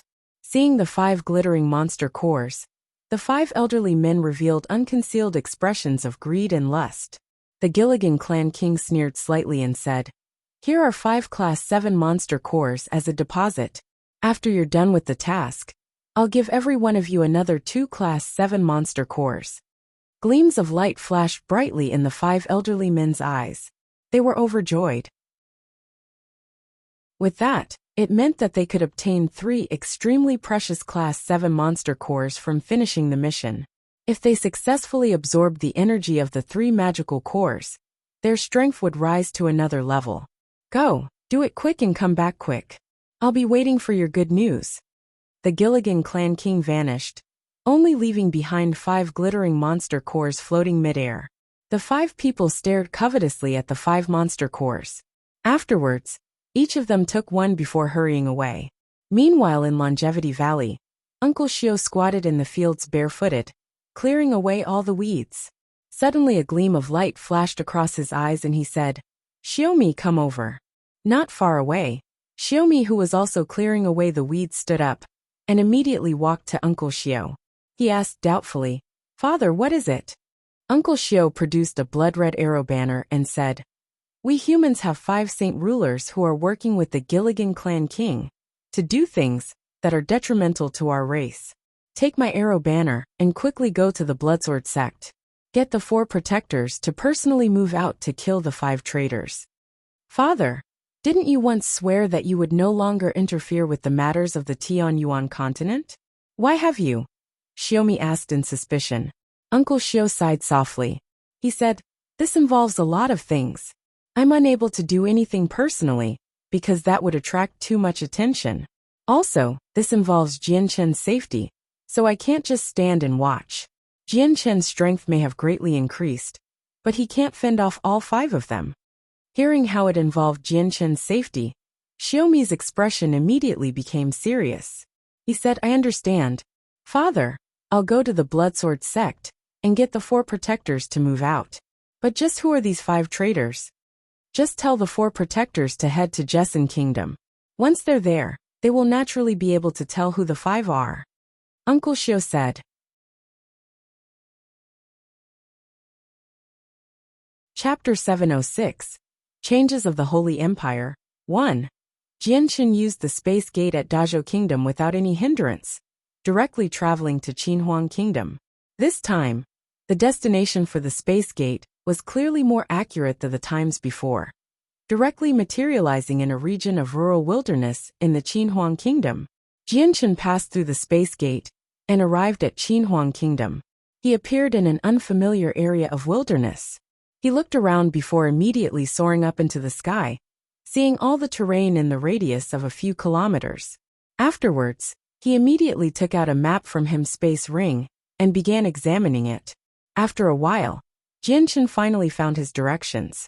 He put the map away and fused with the surrounding space, disappearing as a blurry shadow. He hurried towards the royal palace of the kingdom with his greatest speed. 4 hours later, Jianshen had already traversed several thousand kilometers to arrive at the royal palace.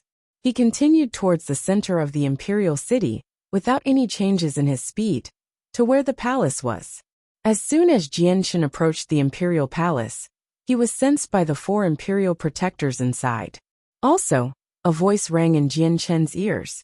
Imperial Protector Jianshen, please come to the eastern side where the Qinhuang Palace is. We'll talk there. At the same time in the imperial palace, the 4 imperial protectors, who were cultivating in the Qin Heaven Palace, opened their eyes simultaneously. 3 of the people shook slightly and disappeared. Nobody knew where they went. Jianshen immediately changed his direction. He turned into an afterimage mid-air, quickly flying towards the east where the Qin Heaven Palace was. This time when he soared into the palace, only the 4 imperial protectors who were saint rulers could feel him. He had not alerted any of the Heaven Saint Masters within the palace. On the east, a total of 500 elite guards clad in golden armor stood dead straight outside the Qin Heaven Palace. They were currently guarding the most important part of the royal palace. Just at this moment, above the open square outside the palace, a figure descended extremely quickly with a blur. He appeared outside the main entrance of the Qin Heaven Palace without any sound or presence at all. Even though it was like that, the person's arrival was still discovered by the 500 elite guards at the very moment it occurred. However, the guards did not reveal any expression of surprise, because they had just received the transmitted message from within the Qin Heaven Palace, and knew that the 5th Imperial Protector, Jianshen, was about to come. The head guard immediately jogged over to where Jianshen was. He knelt on one knee and said with extreme respect, "Your humble servant greets Sir Imperial Protector. Your humble servant greets Sir Imperial Protector." Behind the head guard, all 500 guards knelt on one knee in sync and exclaimed with a resonant voice. It was so loud that it had basically spread throughout the entire royal palace, alerting everyone inside. Within in the study of the palace, the king of Qinhuang Kingdom slowly put down the book in his hands. He looked towards the direction of the Qin Heaven Palace and mumbled, "Perhaps Jianshen is here?" Shortly afterwards, he placed the book on the table and stood up, exiting the study. A personal guard immediately put the book back to where it belonged, before closely following behind him. The 3rd prince, Qin Ji, also left the Drifting Clouds Palace and stared towards the east where the Qin Heaven Palace was. He said, "The 4 esteemed imperial protectors very rarely leave the Qin Heaven Palace, and even if they do come out of the palace, they won't make such a great disturbance with their temperaments. Perhaps Brother Jianshen has come?" Thinking up to there, a gleam of light immediately flashed in the 3rd prince's eyes. His gaze was filled with joy. "I heard Brother Jianshen has already broken through to a saint ruler from a Heaven Saint Master. I wonder if it's true or not. At the Qin Heaven Palace, Jianchen commanded the guards to stand before waltzing into the palace. When he approached the main entrance, the tightly shut door opened itself. Seeing that, Jianchen smiled. With his current strength, he naturally could feel that it was because of a saint ruler within the palace. It was extremely quiet in the Qin Heaven Palace. Crossing over the great sill of the floor, Jianchen arrived in a simply adorned guest room. In the center of the room, four people sat around a round table silently. They seemed to have been waiting for a long time already. Jianchen knew that these four people were the venerated imperial protectors of the Qin Huang Kingdom. Also, his status in the Qin Huang Kingdom was bestowed by the four of them, so he did not dare to neglect them even in the slightest. He hurriedly clasped his hands at the four people. Junior Jianchen greets the four seniors. Although Jianchen currently possessed the same strength as the four imperial protectors, he was still filled with gratitude whenever he saw them. This was because back then when he was still a Heaven Saint Master, if it were not for the four of them granting him the status as an imperial protector, perhaps the threat that Jesson Kingdom faced would not have been resolved so easily. Not to mention, he would not be holding the glory of standing on top of one of the 8 great kingdoms of the continent right now either. The gazes of the four imperial protectors gathered on Jianchen at the same time, which were filled with joy and gratification. Although they originally could tell that Jianchen's talent was exceptional, the fact that he could become a saint ruler in such a short time had exceeded what they had imagined. At this every moment, the four highly esteemed imperial protectors all rejoiced secretly and were glad that they possessed the insight to make Jianchen an imperial protector of the Qin Huang Kingdom back then. Otherwise, it would have been impossible for another saint ruler to appear in the Qin Huang Kingdom in such a short amount of time. Jianchen, we're all our own people, so there's no need to be polite. Come and sit.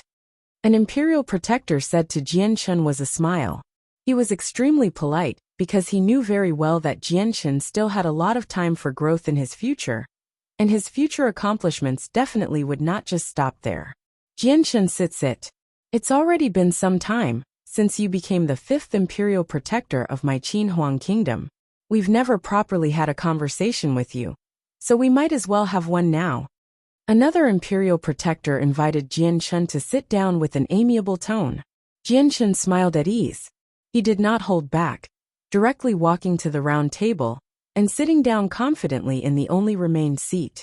He began conversing with the four imperial protectors. After a series of conversations, Jianchen learnt the names of the four imperial protectors. They were Qin Yunlong, Qin Qiuzheng, Harry and Saxon. Of the four, Qin Yunlong and Qin Qiuzheng were members of the imperial family.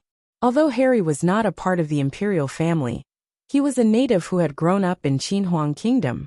As for Saxon, he was a good friend of Qin Yunlong and Qin Qiuzheng. He had become one of the imperial protectors from the invitation of his two friends. Although the four came from different origins, they enjoyed a similar status in the Qin Huang Kingdom and treated each other like brothers, caring very deeply for one another. Although Jianchen and the four imperial protectors had a great gap in age, they still talked freely. During the conversation, the imperial protectors explained some relative information about saint rulers to Jianchen and also bestowed their knowledge and comprehensions of cultivation to Jianchen. They hoped that it could help out Jianchen, as well as develop a better relationship with Jianchen, for their relationships to become closer. Jianchen always maintained a willing attitude to learn as the four imperial protectors explained details that were helpful for cultivation and comprehension. Although he was extremely talented, the four imperial protectors were still people who had spent many years as saint rulers. As a result, their experiences and comprehensions were still great help to Jianchen, allowing Jianchen to benefit very much from them. The conversation between Jianchen and the four imperial protectors lasted for 4 whole hours before reaching an end.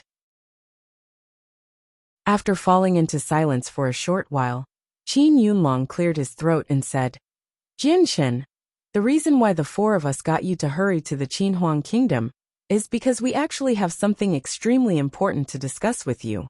Hearing that, Jianchen's interest was piqued. He understood that the next topic perhaps was the main point of the conversation. As a result, he clasped his hands and said, "Please speak, senior." Qin Yunlong thought over it slightly, collecting his thoughts. He then said, "Jianshan, before we tell you this, it's best if we describe the distribution of power on the Tianyuan continent." He paused slightly before continuing. On the Tianyuan continent, there are a total of 3 empires and 8 great kingdoms.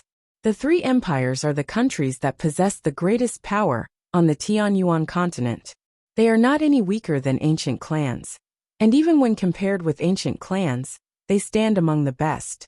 As for below the 3 empires, the 8 great kingdoms, including my Qinhuang kingdom, stands. What others don't know is that we 8 great kingdoms are actually subsidiary countries of the 3 empires. As for my Qinhuang kingdom, we are subsidiaries of the Holy Empire. Chapter 707. Changes of the Holy Empire 2. What? The Qinhuang kingdom is actually a subsidiary of the Holy Empire. What Qin Yunlong had said greatly shocked Jianshan. Qin Yunlong nodded solemnly, correct. My Qinhuang kingdom is indeed a subsidiary of the Holy Empire.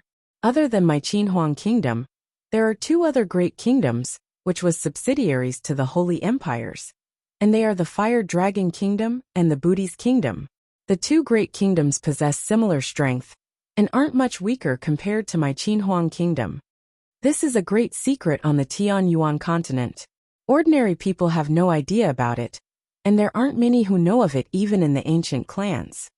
Harry supplemented, "Then what is the problem the Qinhuang kingdom is facing? Perhaps it comes from the Holy Empire?" Jianshan asked curiously. Correct. Qin Yunlong nodded his head seriously. The Holy Empire is about to change. Change? Jianshan was slightly confused, and immediately revealed an expression of thought. Qin Yunlong looked at the pondering Jianshan and said, "Jianshan, the Holy Empire is actually not like the way you think it is, that the royal family rules the entire empire. It's actually controlled by 3 powerful clans. As for the Emperor of the Holy Empire, it's just a position alternated between the 3 clans. In other words, the ones who have power over the empire are not the royal family but the 3 clans. All 3 clans possess the same strength as ancient clans. Each clan has always been mutually impeded like the legs on a tripod. But the root of the problem this time is that the balance has been broken. The 3 clans are no longer in balance with one another in terms of strength. The Tsar family currently possesses greater strength than the other 2 combined, and they've already begun to move. I believe they will move against the 2 other clans, the Kazda clan and the Kara clan, to seize power to rule the empire all by themselves. As for my Qinhuang kingdom, we are subsidiaries of the Kara clan. As subsidiaries of the 3 clans, they've already sucked our Qinhuang kingdom and the other 2 great kingdoms into their fight. We're unable to act independently, so our Qinhuang kingdom will probably encounter problems in the close future." Hearing what was said, Jianshan could not help but think about the moment in the finals of the gathering of mercenaries. He could still remember clearly that his powerful opponent came from the Holy Empire, someone called Tsar. In the final match, Tsar and he had a conversation in the arena. Back then, Tsar offered to give up first place in return for Jianshan agreeing to one of his requests. At that time, Jianshan understood that Tsar wanted to become close friends with him like he was with Ming Dong. So Jianshan declined without any hesitation.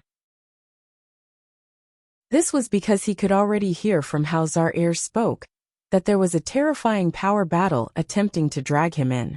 It was just that Jianshan had never thought he would still be dragged into it a few years later. However, his status was rather different from what it was before. The Holy Empire holds the only chance for me to become a Class 7, Radiant Saint Master. I have to go there. But now, I, Jianshan, will have to participate in the fight for power between the 3 clans. Perhaps this is fate. Jianshan thought. Jianshan, originally, the 4 of us did not want you to get involved, but with our current grim situation, it's not about us 4 anymore. This is why our Qinhuang kingdom needs your help. Qin Xiuzheng said softly as he stared deeply at Jianshan. His expression was solemn. Jianchen paused for a while before finally speaking again. For seniors, as an imperial protector of Qinhuang Kingdom, I, Jianchen, will definitely think for the future and safety of the kingdom. Also, I have some matters to resolve in the Holy Empire. So this time, why don't I use the identity as an imperial protector of Qinhuang Kingdom to go there and do things? Perhaps I'll encounter fewer troubles. The 4 imperial protectors revealed some joy in their expressions. Qin Xiujing smiled. Jianchen, with you, our Qinhuang Kingdom will rise greatly in strength. Also, the last time I saw you, another saint ruler, and a class 7 magical beast seemed to follow you. I wonder if you can get them to help out too? I have no right to interfere with what newbies and Jedi do. When I return, I'll ask them. Jianchen replied. Sure. After the important discuss, Jianchen and the 4 imperial protectors talked some more. He gained an even better understanding of the Holy Empire, and also brought up the topic of Class 7, Radiant Saint Masters in an attempt to learn more about them. However, the answers he received from the 4 of them were almost exactly the same as the ones he received from Bai Hai, so he did not learn anything new. When Jianchen departed from the Qin Heaven Palace, it was already evening.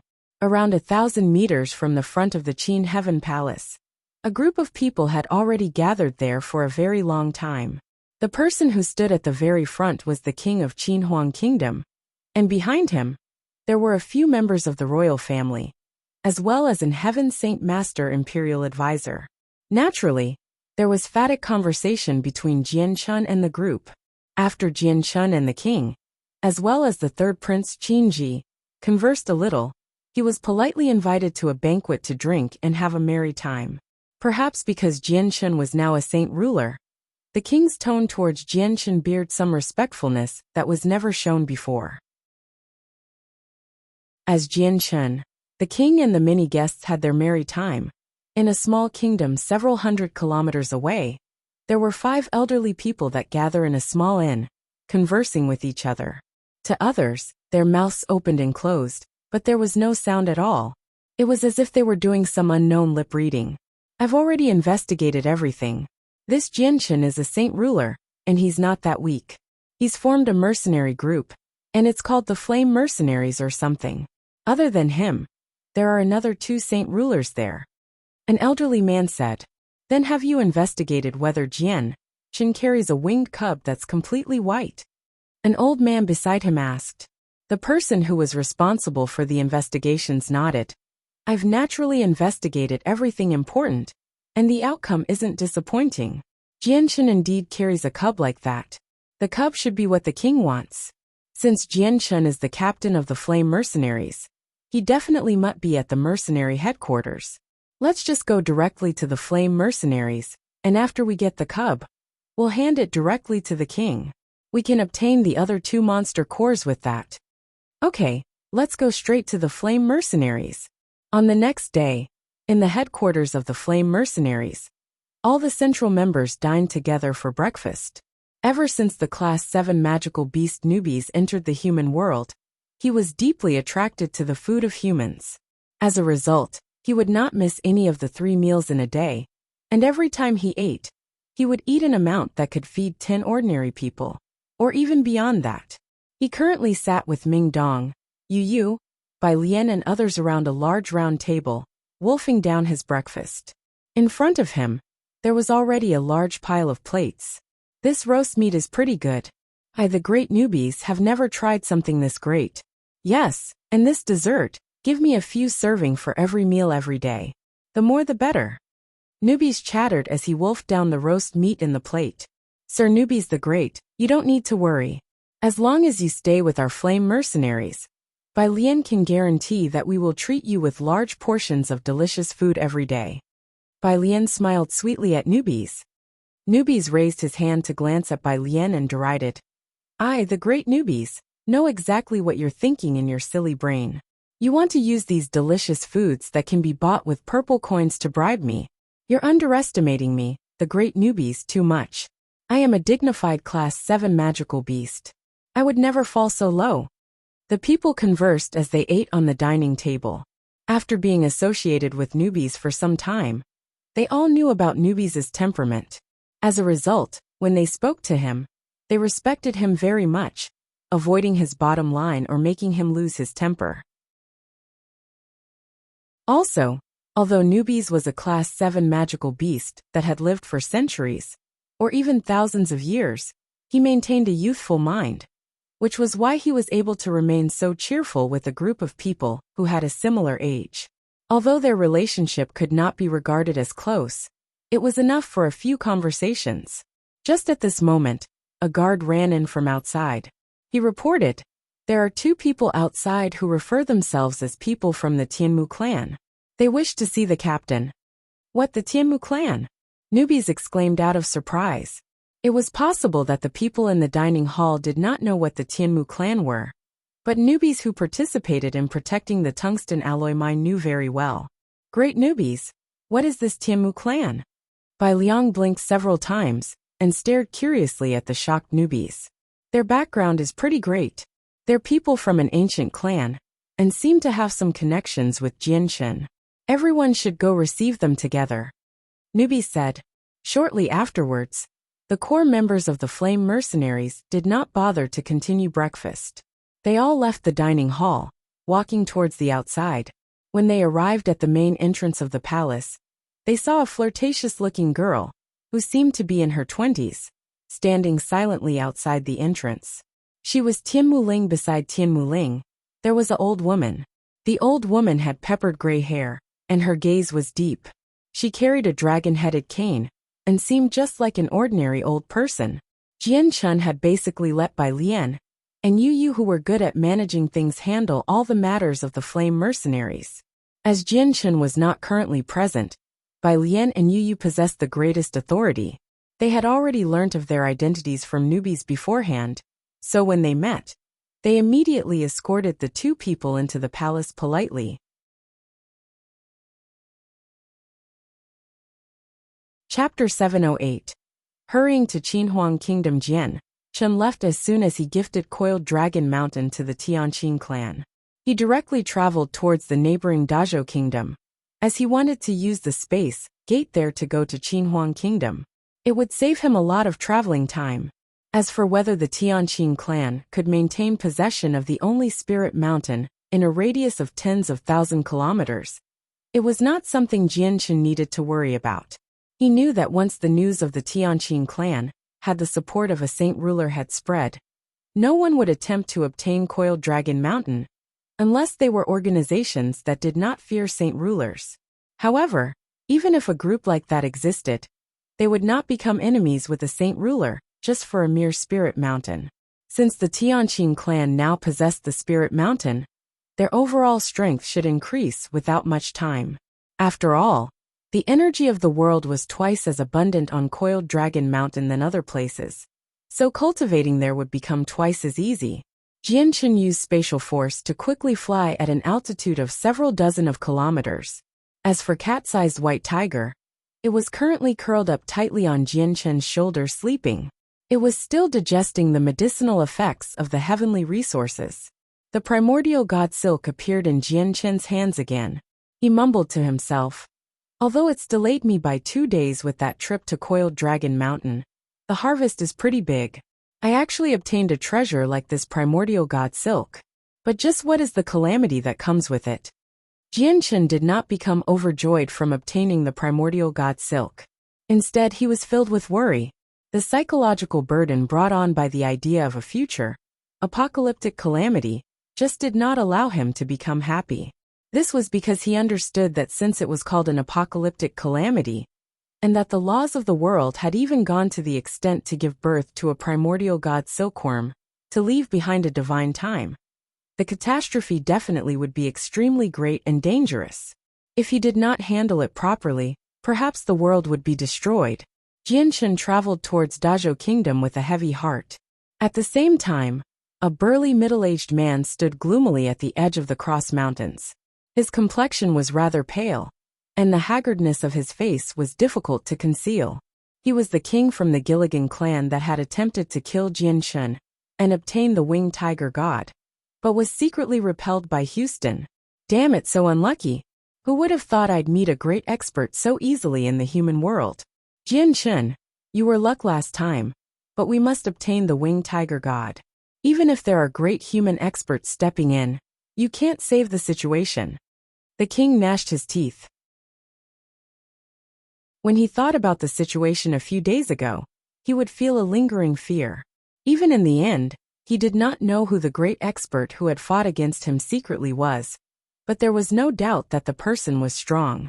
With his strength of a second heavenly layer Saint King, he was beat up to a point where he could not even fight back, forcing him to use a secret technique to escape in the end.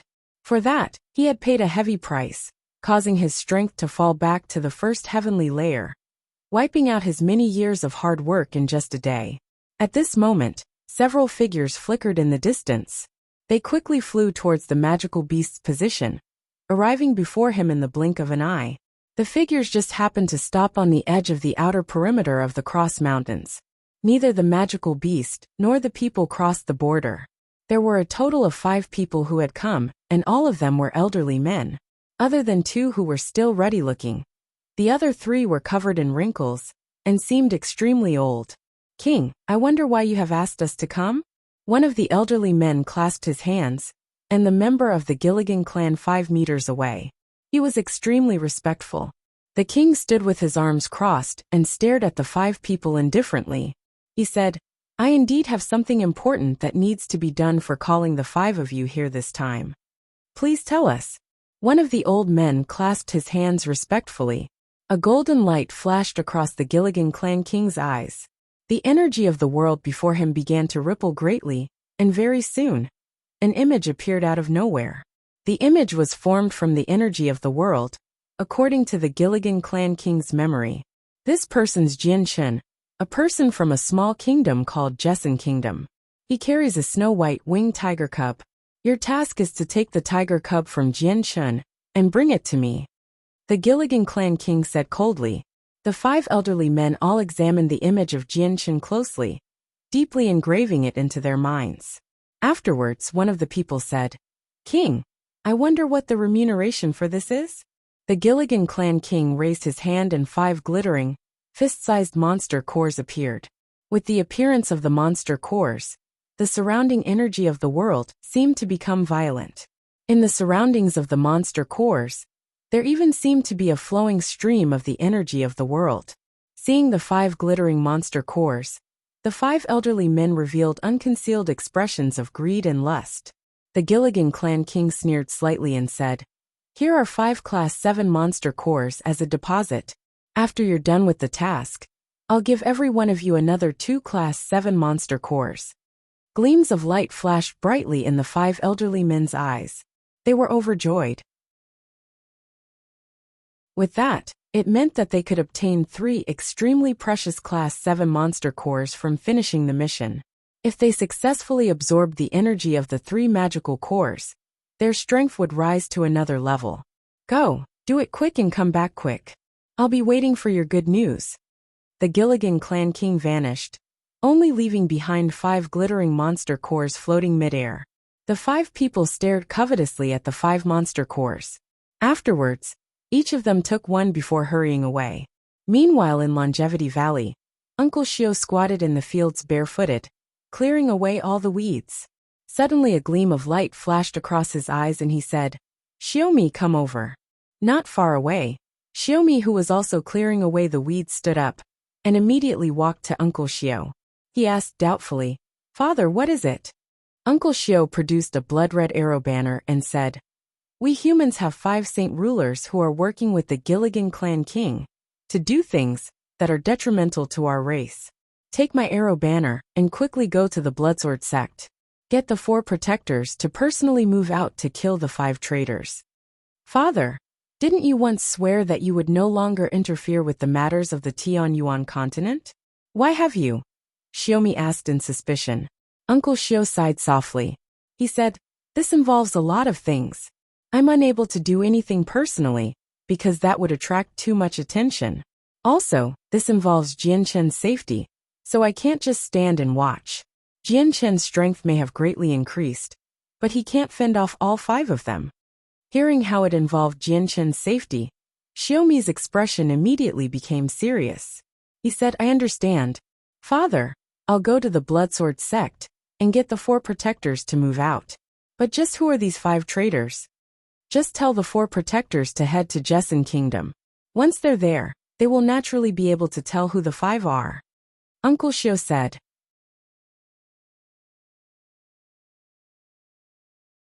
Chapter 709. Changes of the Holy Empire. 1. Jianchen used the space gate at Dazhou Kingdom without any hindrance, directly traveling to Qinhuang Kingdom. This time, the destination for the space gate was clearly more accurate than the times before, directly materializing in a region of rural wilderness in the Qinhuang Kingdom. Jianchen passed through the space gate and arrived at Qinhuang Kingdom. He appeared in an unfamiliar area of wilderness. He looked around before immediately soaring up into the sky, seeing all the terrain in the radius of a few kilometers.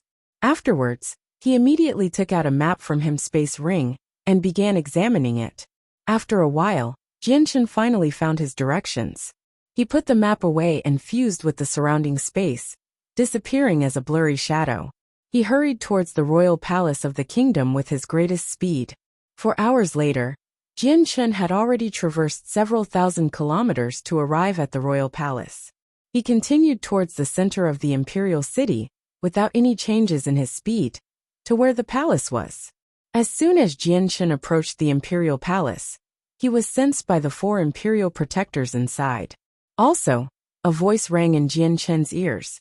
"Imperial Protector Jianchen, please come to the eastern side where the Qinhuang Palace is. We'll talk there."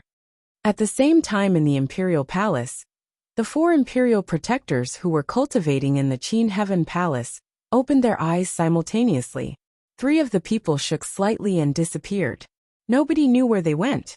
Jianchen immediately changed his direction. He turned into an afterimage mid-air, quickly flying towards the east where the Qin Heaven Palace was. This time when he soared into the palace, only the 4 imperial protectors who were saint rulers could feel him. He had not alerted any of the Heaven Saint Masters within the palace. On the east, a total of 500 elite guards clad in golden armor stood dead straight outside the Qin Heaven Palace. They were currently guarding the most important part of the royal palace. Just at this moment, above the open square outside the palace, a figure descended extremely quickly with a blur. He appeared outside the main entrance of the Qin Heaven Palace, without any sound or presence at all. Even though it was like that, the person's arrival was still discovered by the 500 elite guards at the very moment it occurred. However, the guards did not reveal any expression of surprise, because they had just received the transmitted message from within the Qin Heaven Palace, and knew that the 5th Imperial Protector, Jianchen, was about to come. The head guard immediately jogged over to where Jianchen was. He knelt on one knee and said with extreme respect, "Your humble servant greets Sir Imperial Protector. Your humble servant greets Sir Imperial Protector." Behind the head guard, all 500 guards knelt on one knee in sync and exclaimed with a resonant voice. It was so loud that it had basically spread throughout the entire royal palace, alerting everyone inside. Within in the study of the palace, the king of Qinhuang Kingdom slowly put down the book in his hands. He looked towards the direction of the Qin Heaven Palace and mumbled, "Perhaps Jianchen is here?" Shortly afterwards, he placed the book on the table and stood up, exiting the study. A personal guard immediately put the book back to where it belonged, before closely following behind him.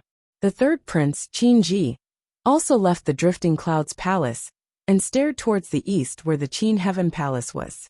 He said, "The 4 esteemed imperial protectors very rarely leave the Qin Heaven Palace, and even if they do come out of the palace, they won't make such a great disturbance with their temperaments. Perhaps Brother Jianchen has come?" Thinking up to there, a gleam of light immediately flashed in the 3rd prince's eyes. His gaze was filled with joy. "I heard Brother Jianchen has already broken through to a saint ruler from a Heaven Saint Master. I wonder if it's true or not." At the Qin Heaven Palace, Jianchen commanded the guards to stand, before waltzing into the palace. When he approached the main entrance, the tightly shut door opened itself. Seeing that, Jianchen smiled.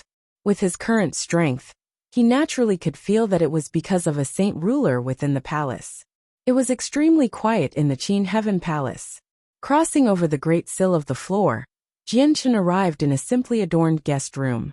In the center of the room, four people sat around a round table silently. They seemed to have been waiting for a long time already. Jianchen knew that these 4 people were the venerated imperial protectors of the Qinhuang kingdom. Also, his status in the Qinhuang kingdom was bestowed by the 4 of them, so he did not dare to neglect them even in the slightest. He hurriedly clasped his hands at the 4 people. Junior Jianchen greets the 4 seniors. Although Jianchen currently possessed the same strength as the 4 imperial protectors, he was still filled with gratitude whenever he saw them. This was because back then when he was still a Heaven Saint Master, if it were not for the 4 of them granting him the status as an imperial protector, perhaps the threat that Jesson Kingdom faced would not have been resolved so easily. Not to mention, he would not be holding the glory of standing on top of one of the 8 great kingdoms of the continent right now either. The gazes of the 4 imperial protectors gathered on Jianchen at the same time, which were filled with joy and gratification. Although they originally could tell that Jianchen's talent was exceptional, the fact that he could become a saint ruler in such a short time had exceeded what they had imagined. At this every moment, the 4 highly esteemed imperial protectors all rejoiced secretly and were glad that they possessed the insight to make Jianchen an imperial protector of the Qinhuang kingdom back then. Otherwise, it would have been impossible for another saint ruler to appear in the Qinhuang kingdom in such a short amount of time. Hee Jianchen, we're all our own people, so there's no need to be polite. Come and sit. An imperial protector said to Jianchen with a smile. He was extremely polite because he knew very well that Jianchen still had a lot of time for growth in his future, and his future accomplishments definitely would not just stop there. Jianchen sit.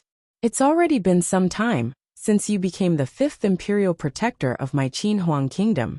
We've never properly had a conversation with you, so we might as well have one now. Another imperial protector invited Jianchen to sit down with an amiable tone. Jianchen smiled at ease. He did not hold back, directly walking to the round table and sitting down confidently in the only remained seat. He began conversing with the 4 imperial protectors. After a series of conversations, Jianchen learnt the names of the 4 imperial protectors. They were Qin Yunlong, Qin Qiuzheng, Harry and Saxon. Of the 4, Qin Yunlong and Qin Qiuzheng were members of the imperial family. Although Harry was not a part of the imperial family, he was a native who had grown up in Qinhuang kingdom. As for Saxon, he was a good friend of Qin Yunlong and Qin Qiuzheng. He had become one of the imperial protectors from the invitation of his 2 friends. Although the 4 came from different origins, they enjoyed a similar status in the Qinhuang kingdom and treated each other like brothers, caring very deeply for one another. Although Jianchen and the 4 imperial protectors had a great gap in age, they still talked freely. During the conversation, the imperial protectors explained some relative information about saint rulers to Jianchen and also bestowed their knowledge and comprehensions of cultivation to Jianchen. They hoped that it could help out Jianchen, as well as develop a better relationship with Jianchen, for their relationships to become closer. Jianchen always maintained a willing attitude to learn as the 4 imperial protectors explained details that were helpful for cultivation and comprehension. Although he was extremely talented, the 4 imperial protectors were still people who had spent many years as saint rulers. As a result, their experiences and comprehensions were still great help to Jianchen, allowing Jianchen to benefit very much from them. The conversation between Jianchen and the 4 imperial protectors lasted for 4 whole hours before reaching an end. After falling into silence for a short while, Qin Yunlong cleared his throat and said, Jianchen, the reason why the 4 of us got you to hurry to the Qinhuang kingdom is because we actually have something extremely important to discuss with you. Hearing that, Jianchen's interest was piqued. He understood that the next topic perhaps was the main point of the conversation. As a result, he clasped his hands and said, Please speak, senior. Qin Yunlong thought over it slightly, collecting his thoughts. He then said, Jianchen, before we tell you this, it's best if we describe the distribution of power on the Tianyuan continent. He paused slightly before continuing. On the Tianyuan continent, there are a total of 3 empires and 8 great kingdoms. The 3 empires are the countries that possess the greatest power on the Tianyuan continent. They are not any weaker than ancient clans.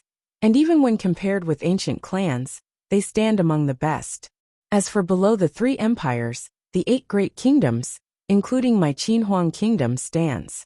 What others don't know is that we 8 great kingdoms are actually subsidiary countries of the 3 empires. As for my Qinhuang kingdom, we are subsidiaries of the Holy Empire.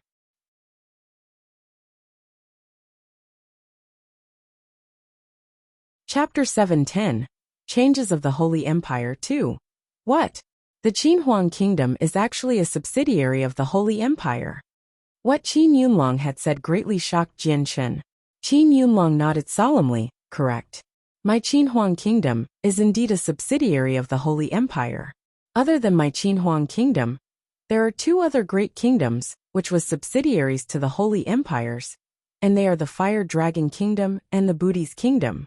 The 2 great kingdoms possess similar strength, and aren't much weaker compared to my Qinhuang kingdom.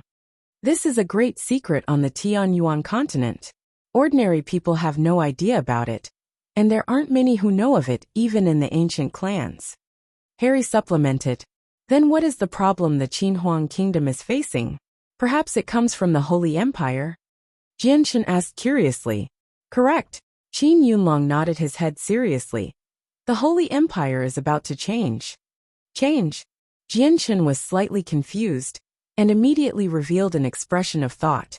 Qin Yunlong looked at the pondering Jian Shen and said, Jian Shen, the Holy Empire is actually not like the way you think it is, that the royal family rules the entire empire. It's actually controlled by 3 powerful clans. As for the Emperor of the Holy Empire, it's just a position alternated between the 3 clans. In other words, the ones who have power over the empire are not the royal family, but the 3 clans. All 3 clans possess the same strength as ancient clans. Each clan has always been mutually impeded like the legs on a tripod. But the root of the problem this time is that the balance has been broken. The 3 clans are no longer in balance with one another in terms of strength. The Tsar family currently possesses greater strength than the other 2 combined, and they've already begun to move. I believe they will move against the 2 other clans, the Kazda clan and the Kara clan, to seize power to rule the empire all by themselves. As for my Qinhuang kingdom, we are subsidiaries of the Kara clan. As subsidiaries of the 3 clans, they've already sucked our Qinhuang kingdom and the other 2 great kingdoms into their fight. We're unable to act independently, so our Qinhuang kingdom will probably encounter problems in the close future. Hearing what was said, Jian Shen could not help but think about the moment in the finals of the gathering of mercenaries. He could still remember clearly that his powerful opponent came from the Holy Empire, someone called Tsar Air. In the final match, Tsar Air and he had a conversation in the arena.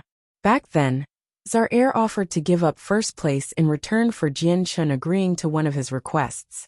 At that time, Jian Shen understood that Tsar Air wanted to become close friends with him like he was with Ming Dong. So Jian Shen declined without any hesitation.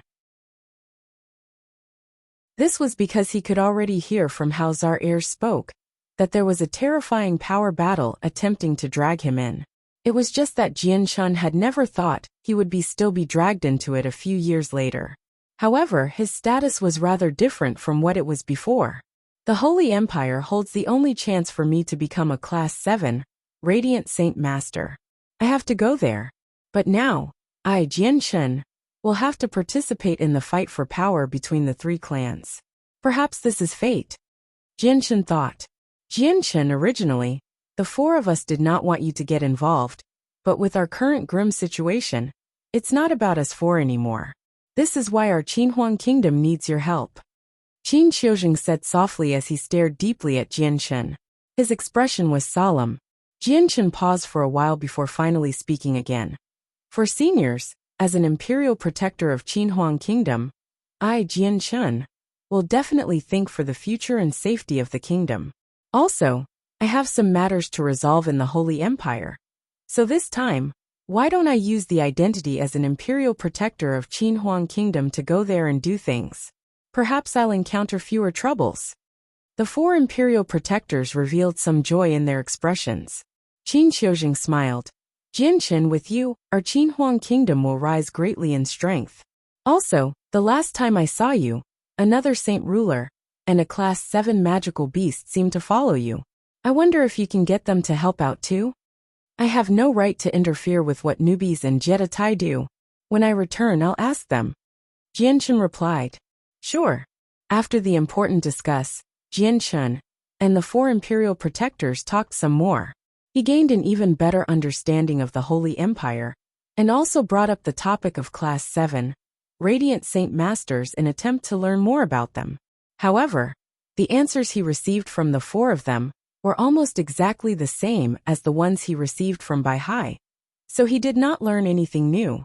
When Jianchen departed from the Qin Heaven Palace, it was already evening. Around 1,000 meters from the front of the Qin Heaven Palace, a group of people had already gathered there for a very long time. The person who stood at the very front was the king of Qinhuang Kingdom, and behind him, there were a few members of the royal family, as well as an Heaven Saint Master Imperial Advisor. Naturally, there was phatic conversation between Jianchen and the group. After Jianchen and the king, as well as the third prince Qinji, conversed a little, he was politely invited to a banquet to drink and have a merry time. Perhaps because Jianchen was now a saint ruler, the king's tone towards Jianchen bared some respectfulness that was never shown before. As Jianchen, the king and the many guests had their merry time, in a small kingdom several hundred kilometers away, there were 5 elderly people that gather in a small inn, conversing with each other. To others, their mouths opened and closed, but there was no sound at all. It was as if they were doing some unknown lip reading. I've already investigated everything. This Jianchen is a saint ruler, and he's not that weak. He's formed a mercenary group, and it's called the Flame Mercenaries or something. Other than him, there are another 2 saint rulers there. An elderly man said. Then have you investigated whether Jianchen carries a winged cub that's completely white? An old man beside him asked. The person who was responsible for the investigations nodded. I've naturally investigated everything important, and the outcome isn't disappointing. Jianchen indeed carries a cub like that. The cub should be what the king wants. Since Jianchen is the captain of the Flame Mercenaries, he definitely must be at the mercenary headquarters. Let's just go directly to the Flame Mercenaries, and after we get the cub, we'll hand it directly to the king. We can obtain the other 2 monster cores with that. Okay, let's go straight to the Flame Mercenaries. On the next day, in the headquarters of the Flame Mercenaries, all the central members dined together for breakfast. Ever since the Class 7 magical beast newbies entered the human world, he was deeply attracted to the food of humans. As a result, he would not miss any of the 3 meals in a day, and every time he ate, he would eat an amount that could feed 10 ordinary people, or even beyond that. He currently sat with Ming Dong, Yu Yu, Bai Lian and others around a large round table, wolfing down his breakfast. In front of him, there was already a large pile of plates. This roast meat is pretty good. The great newbies have never tried something this great. Yes, and this dessert, give me a few serving for every meal every day. The more the better. Newbies chattered as he wolfed down the roast meat in the plate. Sir Newbies the Great, you don't need to worry. As long as you stay with our Flame Mercenaries, Bai Lian can guarantee that we will treat you with large portions of delicious food every day. Bai Lian smiled sweetly at Newbies. Newbies raised his hand to glance at Bai Lian and derided. The great Newbies, know exactly what you're thinking in your silly brain. You want to use these delicious foods that can be bought with purple coins to bribe me. You're underestimating me, the great Newbies, too much. I am a dignified Class 7 magical beast. I would never fall so low. The people conversed as they ate on the dining table. After being associated with Newbies for some time, they all knew about Newbies' temperament. As a result, when they spoke to him, they respected him very much, avoiding his bottom line or making him lose his temper. Also, although Newbies was a Class 7 magical beast that had lived for centuries, or even thousands of years, he maintained a youthful mind, which was why he was able to remain so cheerful with a group of people who had a similar age. Although their relationship could not be regarded as close, it was enough for a few conversations. Just at this moment, a guard ran in from outside. He reported, "There are 2 people outside who refer themselves as people from the Tianmu clan. They wish to see the captain." "What, the Tianmu clan?" Newbies exclaimed out of surprise. It was possible that the people in the dining hall did not know what the Tianmu clan were, but newbies who participated in protecting the tungsten alloy mine knew very well. "Great newbies, what is this Tianmu clan?" Bai Liang blinked several times and stared curiously at the shocked newbies. Their background is pretty great. They're people from an ancient clan and seem to have some connections with Jianshen. Everyone should go receive them together, newbie said. Shortly afterwards, the core members of the Flame Mercenaries did not bother to continue breakfast.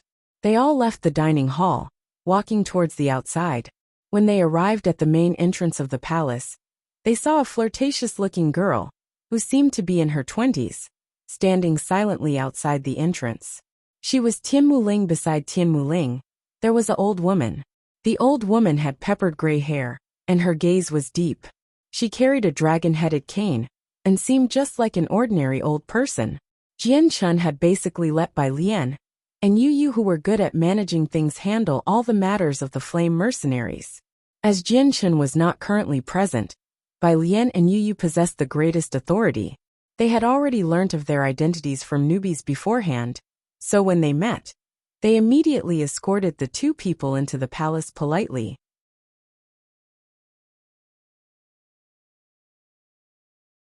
Chapter 7:11. Family Transformation 1. In the conference hall of the Flame Mercenaries, Tianmu Ling and the old woman were politely escorted to their seats.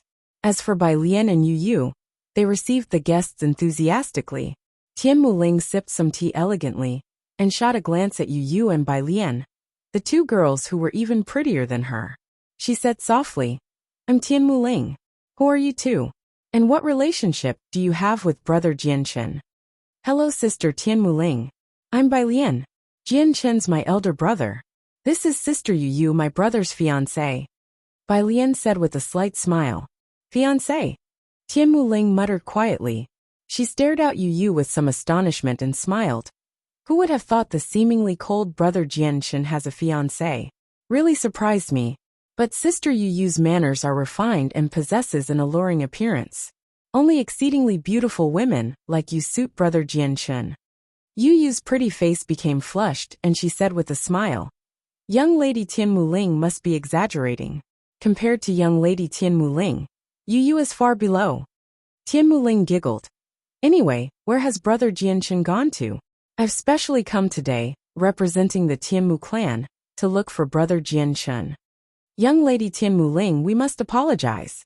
A few days ago, my brother had matters to attend to, so he went to the Qinhuang kingdom. We don't know when he'll return," Bai Lian said apologetically. An expression of disappointment appeared on Tianmu Ling's face. She sighed softly. "Looks like I've really come at the wrong time. Young lady Tianmu Ling, why don't you and this senior stay here for a few days? Jianshen should return very soon."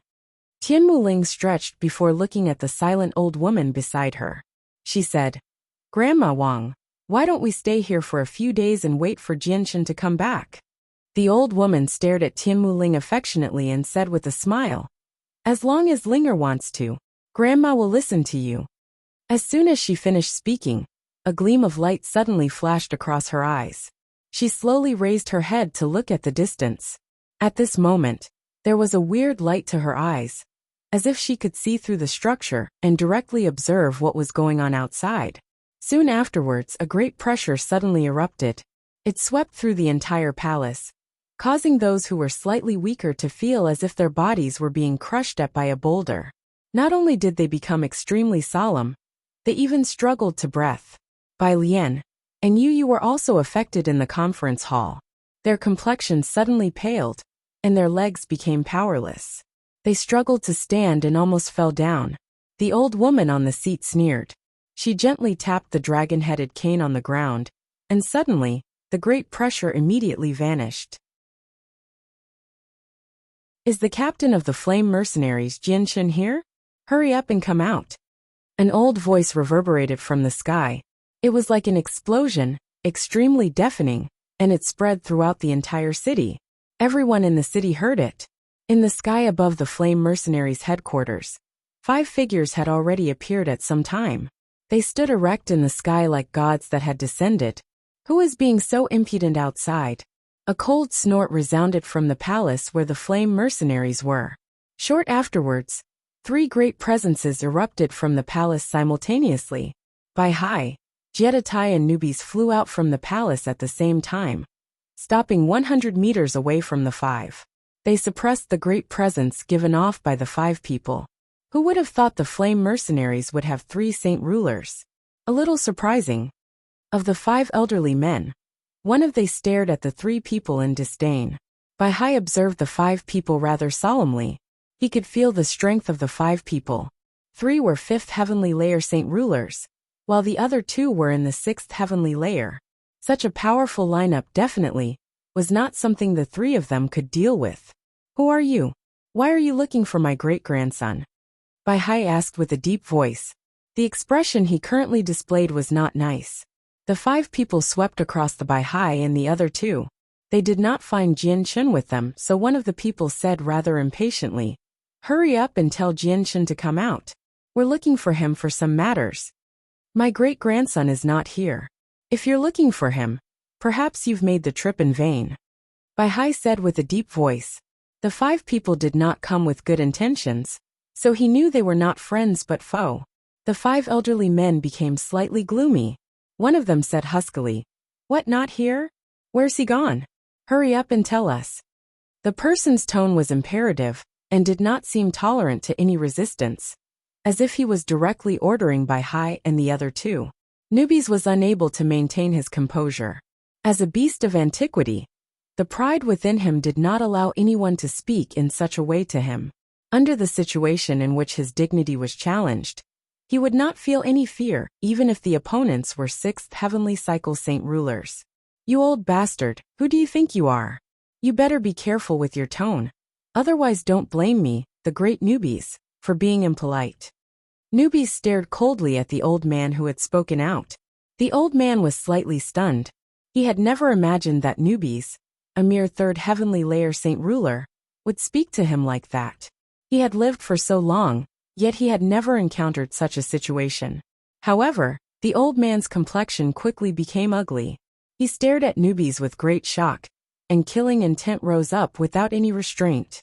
He said coldly, "You're looking to die." As soon as he finished speaking, the old man appeared in front of Newbies with a great speed. His right hand formed a claw, swinging at Newbies' neck with lightning speed. The old man who had attacked was a 5th heavenly layer saint ruler. Facing against him, Newbies did not have any fear at all. Opening his mouth, Newbies spat out a mouthful of strong poisonous gas. It immediately enveloped the old man, and at the same time, Newbies' right hand went to receive the claw with great energy, and without any fear. Rumble! The moment the 2 hands collided, there was a muffled rumble akin to thunder. Both of them stood unmoving like a mountain, with nobody backing down slightly. However, the old man's expression suddenly changed shortly afterwards. He immediately pulled back, escaping from the area of poisonous gas. He stared at Newbies in shock and cried out, "What is this poison? It's so strong that it can even harm me." Shortly afterwards, the old man seemed to think of something. He was greatly surprised. You're not a human, you're a magical beast." Behind him, 6th heavenly layer saint ruler gently sniffed at the air that was somewhat polluted by the poison. After thinking a little, he said slowly, "This is the venom of a silver-striped golden snake, a beast of antiquity. He's actually a silver-striped golden snake." Hee. I heard that silver-striped golden snakes possess great strength. They can easily defeat those stronger than it despite being weaker. Looks like it really is true. Actually able to block the attack from a 5th heavenly layer saint ruler, while being a 3rd heavenly layer saint ruler. Not bad, not bad, not bad at all. It's just that, I wonder if you can resist against 2 6th heavenly layer saint rulers working together? Another 6th heaven layer saint ruler laughed coldly. Looks like we'll get another class 7 monster core today.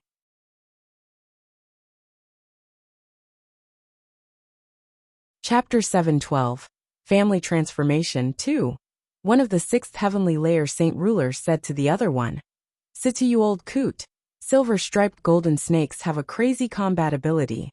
Also, their venom is renowned on the Tianyuan continent, so they're not easy to handle. In my opinion, we should fight together and kill this snake as soon as possible, just in case he runs away." The old man who was referred to as an old coot stared at newbies, as if he had just discovered a great treasure. There was unconcealed greed in his eyes, and he laughed weirdly.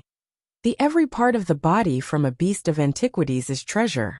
Since the five of us have met one today, we can't let him go. Matting, you damn devil. Let's go by your suggestion. Let's fight together and finish off this silver-striped golden snake in the easiest and fastest way, and take his monster core and body. Old man Matting rubbed his hands. They were about to obtain another Class 7 monster core, so he felt unconcealed excitement. Saint Force gathered in his right hand, and quickly formed a 2-meter-long sickle. He turned around and said to the other 3 fifth heavenly layer saint rulers, "They're Jian Chen's companions, and one of them seemed to be Jian Chen's senior, so you can't let any of them go. We'll let you handle the other 2. If you catch them, we can use them as hostages to threaten Jian Chen with them. That way, we can finish the mission even easier. Don't worry, second brother, leave the 2 to us." An old man within the remaining 3 fifth heavenly layer saint ruler smiled coldly. Every single word of their conversation was heard by Bai Hai and the other 2. It caused them to become extremely serious. With their strength, they could not face up against the 5 at all. Newbies' expression also became filled with seriousness. Although it was said that silver-striped golden snakes possess great battle ability, he could only handle 1/6 heavenly layer saint ruler, with his strength of the 3rd heavenly layer. If 2 saint rulers of the 6th heavenly layer were to move against him at the same time, he would definitely struggle to hold them at bay, unable to fight back at all. "You dare to become enemies with our flame mercenaries? Perhaps you don't know that the Grand Elder of Mercenary City is supporting us flame mercenaries from behind?" Jedediah yelled deeply. He attempted to use the Grand Elder's name to deter the 5 people. However, the 5 people clearly did not know anything about the flame mercenaries situation, and did not believe what Jedediah said at all. Old man Sidhu stared at Jedediah in ridicule and said, "Who do you think the Grand Elder of Mercenary City is? Why would he have any connections with your insignificant mercenary group? Do you really think I'm as easy to trick as a 3-year-old? Matting, let's do it. We'll get the monster core from the silver-striped golden snake first." As soon as he finished speaking, Old Man Sidhu took the initiative to rush at newbies with his saint weapon, while Old Man Matting, who was also in the 6th heavenly layer, followed behind. They were going to fight newbies together at the same time. As for the other 3 fifth heavenly layer saint rulers, they did not lag behind. They rushed at Jedediah and Bai Hai at the same time. 2 of them faced off against Bai Hai, who was also in the 5th heavenly layer, while the other person faced off against Jedediah, who was only in the 3rd heavenly layer. The great battle between the 8 saint rulers ensued in the air above the palace. When 2 people clashed, there would be a rumbling akin to thunder with powerful energy ripples, carrying the force of destruction in all directions. The palace and entire city below were also affected by the ripples, causing countless structures to collapse and countless cracks to appear on the roads. The countless merchants and mercenaries within the city felt like it was the end of the world, all fleeing crazily towards the distance, while protecting their heads with their hands to avoid the ripples of battle. However, even though many did that, people were still crushed by the surrounding collapsing structure. The entire city became a mess in an instant. In the sky, as the difference in strength between the opponents was just too great, the weakest, Jedediah, was injured by his opponent just from a few rounds of battle. He spat out blood as he fell from the sky, unable to battle anymore. Bai Hai was also suppressed by the 2 old men at a similar level to him, falling into a disadvantage, only able to defend but not attack. Newbies was the same, greatly suppressed by his 2 6th heavenly layer saint ruler opponents. Hiss! Suddenly, a hiss that seemed to be capable of ripping apart souls erupted from Newbies' mouth. Newbies quickly turned into his body as a magical beast. A huge, golden snake of several dozen kilometers in length hung in the sky, battling intensely against 2/6 heavenly layer saint rulers. Transforming into a magical beast, Newbies' ability in battle greatly increased. Just with his body as a beast of antiquity and the renowned venom, he could actually able to fight 2/6 heavenly layer saint rulers to a stalemate temporarily. However, as the two saint rulers used all their strength without holding anything back, Newbies became suppressed once again, only able to defend and not counterattack. In the end, Baihai was unable to persist against the overwhelming numbers. Not long after, he was injured by his opponent, falling out of the sky after spitting blood. He landed heavily on the ground, creating two great ditches. As for Newbies, the great snake he had transformed into was also beaten, until he spat up blood, flying far off into the distance. Old Man Sito floated in the air, as he gazed coldly at the three that were heavily injured. He said with an evil smile, "Capture them as hostages. I just don't believe that Jianshan won't come. Madang, let's go and get the silver-striped golden snake's monster core." Immediately, two saint rulers flew towards Baihai and Jetatai. As for Old Man Situ and Madang, they continued to fly towards Newbies. With this old woman here, how can you be so brash? Just at this moment, an old voice reverberated in the area. Shortly afterwards, a presence even greater than the 5 people appeared, before an old woman with a dragon-headed cane appeared soundlessly in the air. She just happened to block the 2/6 heavenly layer saint rulers. Feeling the great presence given off by the old woman, the expressions of the two old men suddenly changed greatly. One of them immediately called out with a deep voice, "Who are you?" The old woman stared at Old Man Situ, and Matting with a forceful gaze, and the corner of her lips curled into a sneer of disdain. She did not answer their question, and instead raised the dragon-headed cane. She tapped it gently at the two people. An invisible world forge immediately shot out, rushing at the two people. The two saint rulers knew that the old woman was powerful, and did not dare to be complacent even in the slightest. They also swung out with the saint weapons in their hands, with invisible world force. The world force clashed midair. It did not give off any sound or any violent energy ripples, just that the space there began to shake and tremble violently, before being ripped open, revealing a black hole the size of a head. Within the black hole, starlight glimmered vaguely. The old woman stood there unmoving, while the expressions of the saint rulers that faced up against her changed greatly. Their throats produced a deep muffled sound with great difficulty, before backing down. However, before they could contain the situation within their bodies, the old woman originally in front of them appeared behind them without any warning. The dragon-headed cane in her hand fused with the space, and with a gentle-looking swing, it struck the backs of the two old men with lightning speed. Sputter!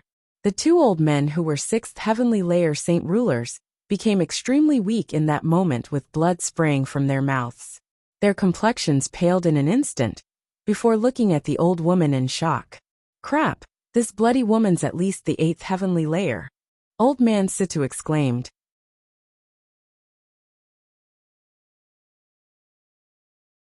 Chapter 713. Family Transformation 3. Old Man Modding's expression became extremely serious, no longer as calm as before. He exclaimed, "This old woman is just too strong. Even if we work together, we're not her opponent. Retreat." Old Man Matting could not wipe away the blood from his mouth in time, and immediately backed off. The sudden change in the situation caused the other 5th heavenly layer saint rulers to be greatly surprised. The two old men who were rushing towards Baihai and Jetatai also stopped in their tracks, and shortly afterwards, all 3 of them convened midair. If the old woman were to move against them, they may not have possessed the strength to be her opponent together, but they could at least block a blow or two. After the 2 6th heavenly layer saint rulers quickly backed off, they fused with the surrounding space, and used spatial force to quickly retreat. As for the 3 5th heaven layer old man, their expressions were very solemn, staring extremely cautiously at the old woman with the dragon-headed cane. "Who are you? What relationship do you have with the flame mercenaries?" Old Man Situ stared deeply at the old woman as he asked her, in attempt to learn the woman's identity. His complexion was rather pale. The old woman was hunchbacked, but she had a pair of eyes brimming with vigor. She said, "The 5 of you don't even have the qualifications to hear this old woman's identity. As for my relationship with these mercenaries, it has nothing to do with you. If you're sensible, hurry up and leave, otherwise, don't blame this old woman for being impolite." Old Man Situ and Moding's expressions became rather ugly. They looked at each other, before Old Man Situ spoke. "Even though the opponent is strong, we aren't weak. If we all work together, I don't believe we won't be able to handle this old woman. Yeah, if we want to finish the mission quickly and easily, we can only defeat this old woman, and then control this place to threaten Jianshen. As long as we have the flame mercenaries as a bargaining chip, Jianshen will obediently hand over what we want." Old Man Matting sneered. "All right, I agree with that suggestion. Let's work together and fight it out with her." The thoughts of the 5 people reached one conclusion very soon. Afterwards, they all rushed at the old woman. They did not hold back at all, using all that they could to battle the old woman. Jeditai and Bai Hai stood pale-faced on the ground. They looked up together, but they both were greatly relieved inside. Although they did not know when the old woman had come, they were familiar with the person. They knew that she was a powerful 8th heavenly layer saint ruler, and behind her stood a terrifyingly powerful ancient clan. Newbies also turned back into a human floating mid-air. He stared at the battle in the distance in front of him, and also felt extremely fortunate. Luckily the expert from the Tianmu clan is here. Otherwise, really wouldn't know what outcome we'd be facing. The old woman was already embroiled in an intense fight high up in the air, with the 5 powerful saint rulers. They had already fought their way up to an altitude of a dozen or so kilometers from the initial 1,000 meters. Their battle was devastating, to a point where even the sun or moon would struggle to shine. In the azure sky, pitch-black cracks in space would appear from time to time. As the old woman fought against the 5 saint rulers, not only did she battle skillfully and at ease, she also gained the upper hand, tightly suppressing all 5 of them. The battle did not last for very long, only for around 10 minutes. Old Man Situ and the other 4 saint rulers were all injured by the old woman, spitting out blood as they fell from the sky. They were all heavily wounded. The 5 people were completely shocked. The strength of the old woman had greatly exceeded what they had believed. Originally, they believed that if they worked together, they could triumph over the old woman. But not only did they fail to defeat her, they could not even touch the woman.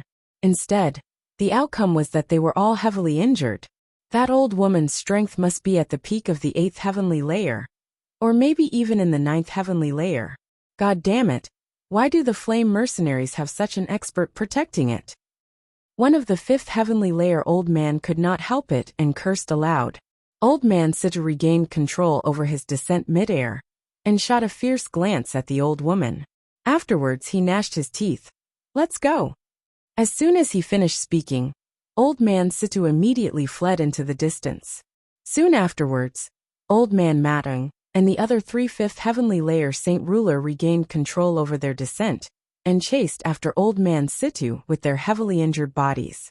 They fled into the distance, disappearing into the horizon with the blink of an eye. The old woman slowly descended from the air. Just as her feet touched the ground, the alluring Tianmu Ling arrived next to her and asked with concern, "Grandma Wang, are you okay?" The old woman's cold expression completely vanished in that moment. She stared at Tianmu Ling gently, and said with a benevolent smile, "Stupid girl. How would anything happen to Grandma Wang for fighting them? It's not like you don't know Grandma Wang's strength. Linger is just caring for Grandma." Tianmu Ling smiled sweetly as she grabbed the old woman's arm and pouted. Seeing how Tianmu Ling acted, the old woman could not help but chuckle gently. Tianmu Ling was her most beloved granddaughter after all, someone she loved very dearly. "Thank you, Senior, for helping out." Bai Hai and Jeditai glided over hurried from the distance. At the same time, they clasped their hands and thanked the old woman. They knew very well that if the old woman did not help out today, the outcome of the situation would have been unimaginable. Not to mention that fact that they would be taken as hostages. Even Bai Lian and the others would be in grave danger. The old woman looked over by Hai and Jetta in an ordinary fashion and said, "Never thought that there'd be people who would come looking for trouble with the flame mercenaries. They don't know about Jian Chen's relationship with the Grand Elder. Though, just what has this kid done to cause so many experts to come looking for trouble? Whatever, you should quickly go heal. With me guarding here, you don't have to worry about safety." Bai Hai and Jetta thanked her once again, before directly leaving to recover. Afterwards, Bai Lian and Yu hurried out of the conference hall, thanking the old woman without any signs of stopping. "You two silly girls don't need to be so polite. This time, I've come to find Jian Chen to discuss some things. I've saved you this time, so you can just count it as Jian Chen owing me a favor. He'll have to return this favor." The old woman revealed a profound smile. This time, it caused a great disturbance, unable to be concealed at all.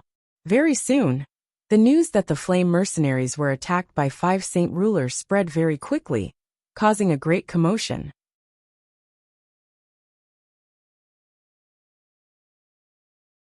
Chapter 714.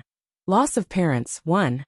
The news of the flame mercenaries encountering powerful enemies created a great commotion, spreading everywhere in a radius of several thousand kilometers in an extremely short time. As long as it was within the area, basically countless people could be heard discussing it at any given time. Even a few hermit clans learnt about what had happened to the flame mercenaries.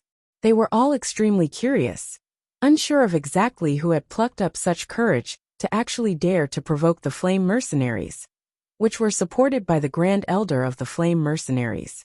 At that moment, it had already become a mess within the flame mercenaries.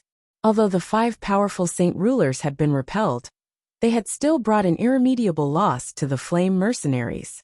Not only was the entire city and palace greatly destroyed, becoming essentially ruins, there were also countless people who were heavily injured. Those who were weaker in strength had even lost their lives in the incident. Although everything had settled down, there was still a great pile of things to do for the aftermath. At this moment, Yu and Bai Lian displayed their leadership, immediately calling on the higher-ranking members of the flame mercenaries to begin tidying up the aftermath. Commands constantly flew out the mouths of the two. At the same time, in a dense mountain several kilometers away from the flame mercenaries, there was a bonfire slowly burning within a dark cave. The bright flames flickered about like the joyful dance of a disobedient child, causing the entire cave to flicker between dark and light. If one were to borrow the dim light from the flames, one could see clearly that there were currently 5 elderly people who sat cross-legged with pale faces by the walls of the cave. They were like old monks who were meditating, sitting without moving at all. The 5 old men were Old Man Situ, and the other 4 who had escaped from the old woman. After consuming radiant spirit pills, the 5 of them spent half a day before finally recovering from their injuries. They opened their eyes slowly at the same time and exhaled deeply, slowly expelling a turbid air from their bodies. God damn it, just when we were going to succeed, that happens. Who thought that the flame mercenaries actually hid such a powerful old woman? She made us fail, even though we were so close. A 5th heavenly layer saint ruler gnashed his teeth as he clenched his fists so tightly that they made a sound. According to their plan, as long as they controlled the flame mercenaries and those close with Jian Chen, they could threaten Jian Chen with it and get him to hand up what they wanted. With that, they could complete the mission from the Gilligan clan king very easily and obtain the other 2 Class 7 monster cores. They just did not think that such a sudden change would happen in the end, that there was actually an old woman who was stronger than the 5 of them combined in the flame mercenaries. These flame mercenaries really have exceeded what I expected in strength. Since they have an old woman, who is at least in the 8th heavenly layer protecting them, the original plan definitely won't work. Looks like we have to return to the drawing board. Old Man Situ said as he pondered. When we first came here, we did not understand the entire situation, and we also know nothing about Jian Chen identity. I think we should go and investigate things about Jian Chen. It'll be good if we understand him more, as it'll help us determine what we should do next. Old Man Matting suggested. You're right. I feel that we should investigate some more about Jian Chen, before thinking of other ideas to deal with him and get him to give us what we want. A fifth heavenly layer saint ruler said, "Sure, though we shouldn't delay it. Let's move out right now and all go off to investigate about Jianshun. We'll gather in this cave again after a day." Old man Sita said. Soon after, the 5 people all left the cave, flying off in a direction they chose themselves. They all disappeared in the blink of an eye. Time passed quickly. A day later, the 5 elderly men all returned to the cave at the same time. "Everyone, I wonder if you found anything useful?" Old man Sita seemed to be the backbone of the group, so he asked first. "I found some useful information. The captain of the flame mercenaries, Jianshun, actually has another important identity, and that's the 4th young master, Changyang Xiangtian, of the Changyang clan. Also, he's a new imperial protector of the Qinhuang kingdom. Also, Jianshun's a great genius. It's only been less than 50 years since he first started cultivating, and he's become a saint ruler. His talent really is unprecedented in history, and probably unmatched in the future. I think that there's probably some great treasure on him, which is why he can improve at such a great rate. This Jianshun probably inherited the legacy of some peerless expert. Otherwise, it's really hard to explain his speed in cultivation." The people explained what they had found in a few sentences, and the topic of the conversation slowly digressed from Jianshun's identity to the treasures he possessed. However, as soon as they began talking about treasures, gleams of light flickered within the eyes of all 5 of them, all filled with greed. Old man Sita coughed lightly and said, "Our top priority is to find Jianshun. Let's avoid the topic of treasures for now. As soon as we find Jianshun, everything will be easily resolved. Not only can we finish the mission, everything he possesses will become ours. Yeah, let's first find Jianshun. The Changyang Manor is Jianshun's home. Since Jianshun's not at the Flame Mercenaries, he must be at the Changyang Manor. Let's go there immediately, as fast as we can, just in case Jianshun hears the news and flees." Old man Matting immediately stood up. He was unable to wait anymore, as if he feared that Jianshun would escape. "Let's go to the Changyang Manor right now." The 5 saint ruler did not hesitate at all. They immediately departed from the cave and traveled towards Jesson Kingdom with their greatest speed. Even the weakest of the 5 was in the 5th heavenly layer, so as they traveled at their top speed through the use of spatial force, it could be considered extremely fast. They arrived in Jesson Kingdom in just 6 hours, even though it was several thousand kilometers away from the Flame Mercenaries. In Lore City of the Jesson Kingdom, the Changyang clan had already indisputably become the greatest clan in the kingdom without dispute. They was an existence that could dwarf the royal family, and was respected by all ordinary people. Even in a radius of several thousand kilometers, there were no other great clans that could rival the Changyang clan. This was because in the Changyang clan, there was a dazzlingly lustrous and brilliant legend, Changyang Xiangtian. The 4th young master of the Changyang clan was the captain of the Flame Mercenaries, Jianshun. This was no longer a secret, because no matter if it was the 4th young master of the Changyang clan, or the captain of the Flame Mercenaries, they both possessed overly great statuses. The fame was so great that there was basically no one who did not know about him in a radius of several thousand kilometers, receiving the attention of countless people. As a result, there would also be many more people who would ask about Jianshun, who was like a character from a legend, thus allowing his name to be spread even further. Also, after Jianshun had truly become powerful, he did not purposefully conceal his identity. As a result, his true identity was found out very quickly by those who cared. As the fact that the captain of the Flame Mercenaries, Jianshun, was the 4th young master of the Changyang clan spread, the clan's status also shot up at an unbelievable pace. It was as influential as the noon sun, as dazzling as the sun that shone in the sky. No one could waver the clan's position.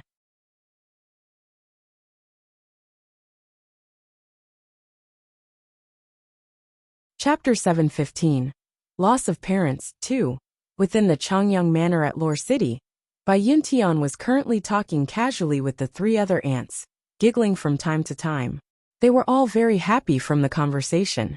The topic always seemed to be about Jianshun. The three aunts had tones brimming with unconcealed admiration, along with some envy. They all secretly despised the fact that they could not have such an outstanding son like Jianchen. Listening to the three aunts talk about her son, Bai Yuntian smiled so much that she was no longer able to keep her mouth closed. She took great pride in her son's outstanding talent, and also because of her son, her status rose greatly within the Changyang clan.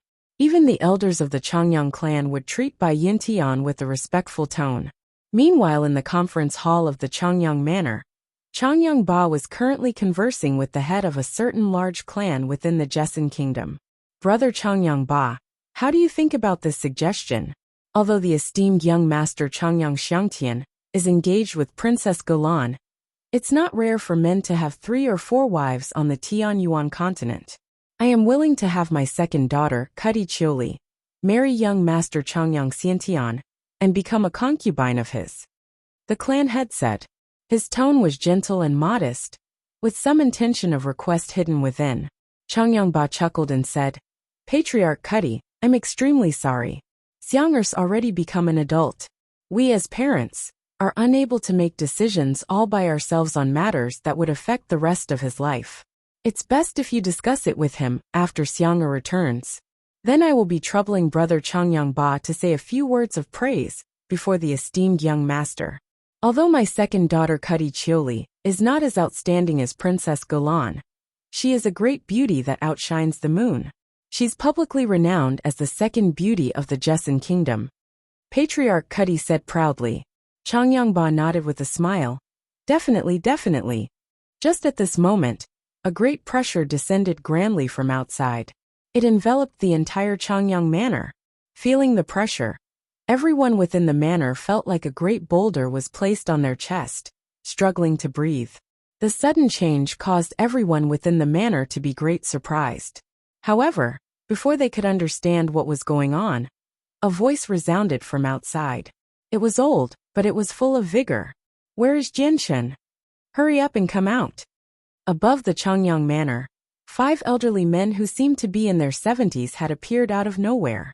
They floated at 100-meter altitude, looking down from above. All the people within the Changyang clan endured the great pressure as they walked out of the buildings with great difficulty. They all raised their heads and looked at the 5 old men in the sky with anxiety and doubt. This was because they knew the 5 old men had come with ill intentions, but they just could not think of who was willing to openly offend the Changyang clan. Changyang Ba, Bai Yuntian, and the older people all huddled in a square in front of a building. They stared at the 5 old men in the sky solemnly. After a while, Changyang Ba spoke out. Who are the 5 seniors? Just why are the seniors looking for Xiang'er? As soon as Changyang Ba spoke out, the gazes of the 5 elderly men all gathered on him. Shortly afterwards, Old Man Sidhu waved his hand gently, and Changyang Ba quickly flew into the air, as if his body was enveloped by an invisible force. Patriarch! All the guards and the elder people cried out. They were extremely worried for Changyang Ba's safety, afraid that something would happen to him. Release the Patriarch! Just at this moment, someone yelled out from the crowd. A azure figure quickly soared into the air, attempting to save Changyang Ba. Seeing the azure figure shooting up from below, one of the 5th heavenly layer saint rulers could not help but sneer and ridicule. Humph, such recklessness. Soon after, he waved his hand gently. A powerful, invisible force immediately shot violently towards the azure figure, landing firmly on the person's chest. Blarg! The azure figure spat out a mouthful of blood which turned into mist, falling from the sky. Afterwards, he fell down from above powerlessly, striking the ground heavily. Uncle Chang! Head housekeeper! All the people of the Changyang clan cried out. They were all struck by fear and trepidation. Uncle Chang was a powerful heaven saint master, yet he was actually struck down so easily by the 5 old men in the sky. It caused everyone to be drowned in disbelief. Seeing how housekeeper Chang was injured with just a single blow, the tightly bound Changyang Ba paled greatly from shock. He looked at the 5 old men, his gaze filled with stupefaction. The strength of the old man who had just struck out caused him to feel waves of terror. This was because Changyang Ba knew very well that with housekeeper Chang's strength, Even sixth cycle Heaven Saint Masters would struggle to injure him so easily. As for the old man who had just struck out, it was just a casual wave of his hand. Shortly afterwards, Changyang Ba seemed to think of something. 2 words were choked out of his mouth with great difficulty. Saint Ruler. Old man Situ stared at Changyang Ba with a sneer. Not bad at all. You know quite some things to be able to guess our strength. You must be the patriarch of the Changyang clan, as well as Jian Chen's father. Tell me where Jian Chen is. Patriarch Changyang, as long as you obediently answer our question, we will not harm you. After all, not only does killing you fail to give us any benefits, it'll increase our sins, allowing celestial decay to occur sooner. Old man Matting chuckled coldly. With Jian Chen's father in their control, he did not believe that they would fail to find Jian Chen. Changyang Ba already understood that the 5 old men were Jian Chen's enemies. He said without any extra thought, Seniors, perhaps you will be disappointed. Xiang'er likes to travel, and has left the manor for many days already. Even I, his father, have no idea where he is currently. Looks like you don't want to tell us. Old man Situ's expression became overcast. He extended a hand and held Changyang Ba by the neck as he sneered. I, Situ Jian, do not want to kill you, so don't make me do it. I'll give you another chance. Tell me where Jian Chen is. Otherwise, I can only snap your neck.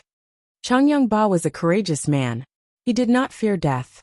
Not only did old man Situ's threat fail to create any useful effect, it aggravated Changyang Ba's courage. He said, If you want to kill me, then kill me. Even if I know where Xiang'er is, I definitely won't tell you. Old man Situ's gaze suddenly became a glare. Shortly afterwards he looked down and said, If you want your patriarch to live, obediently tell us where Jian Chen is. Otherwise, don't blame me for being merciless. You're tuning in to the Li Mei's Wuxia Whispers YouTube channel. We're so grateful for your support, and don't forget to subscribe to join us on this incredible journey through captivating stories. Your generosity through donations truly makes a world of difference, as it's the primary source of revenue that allows me to expand and enhance this channel for you. Thank you from the bottom of my heart for being a part of this adventure.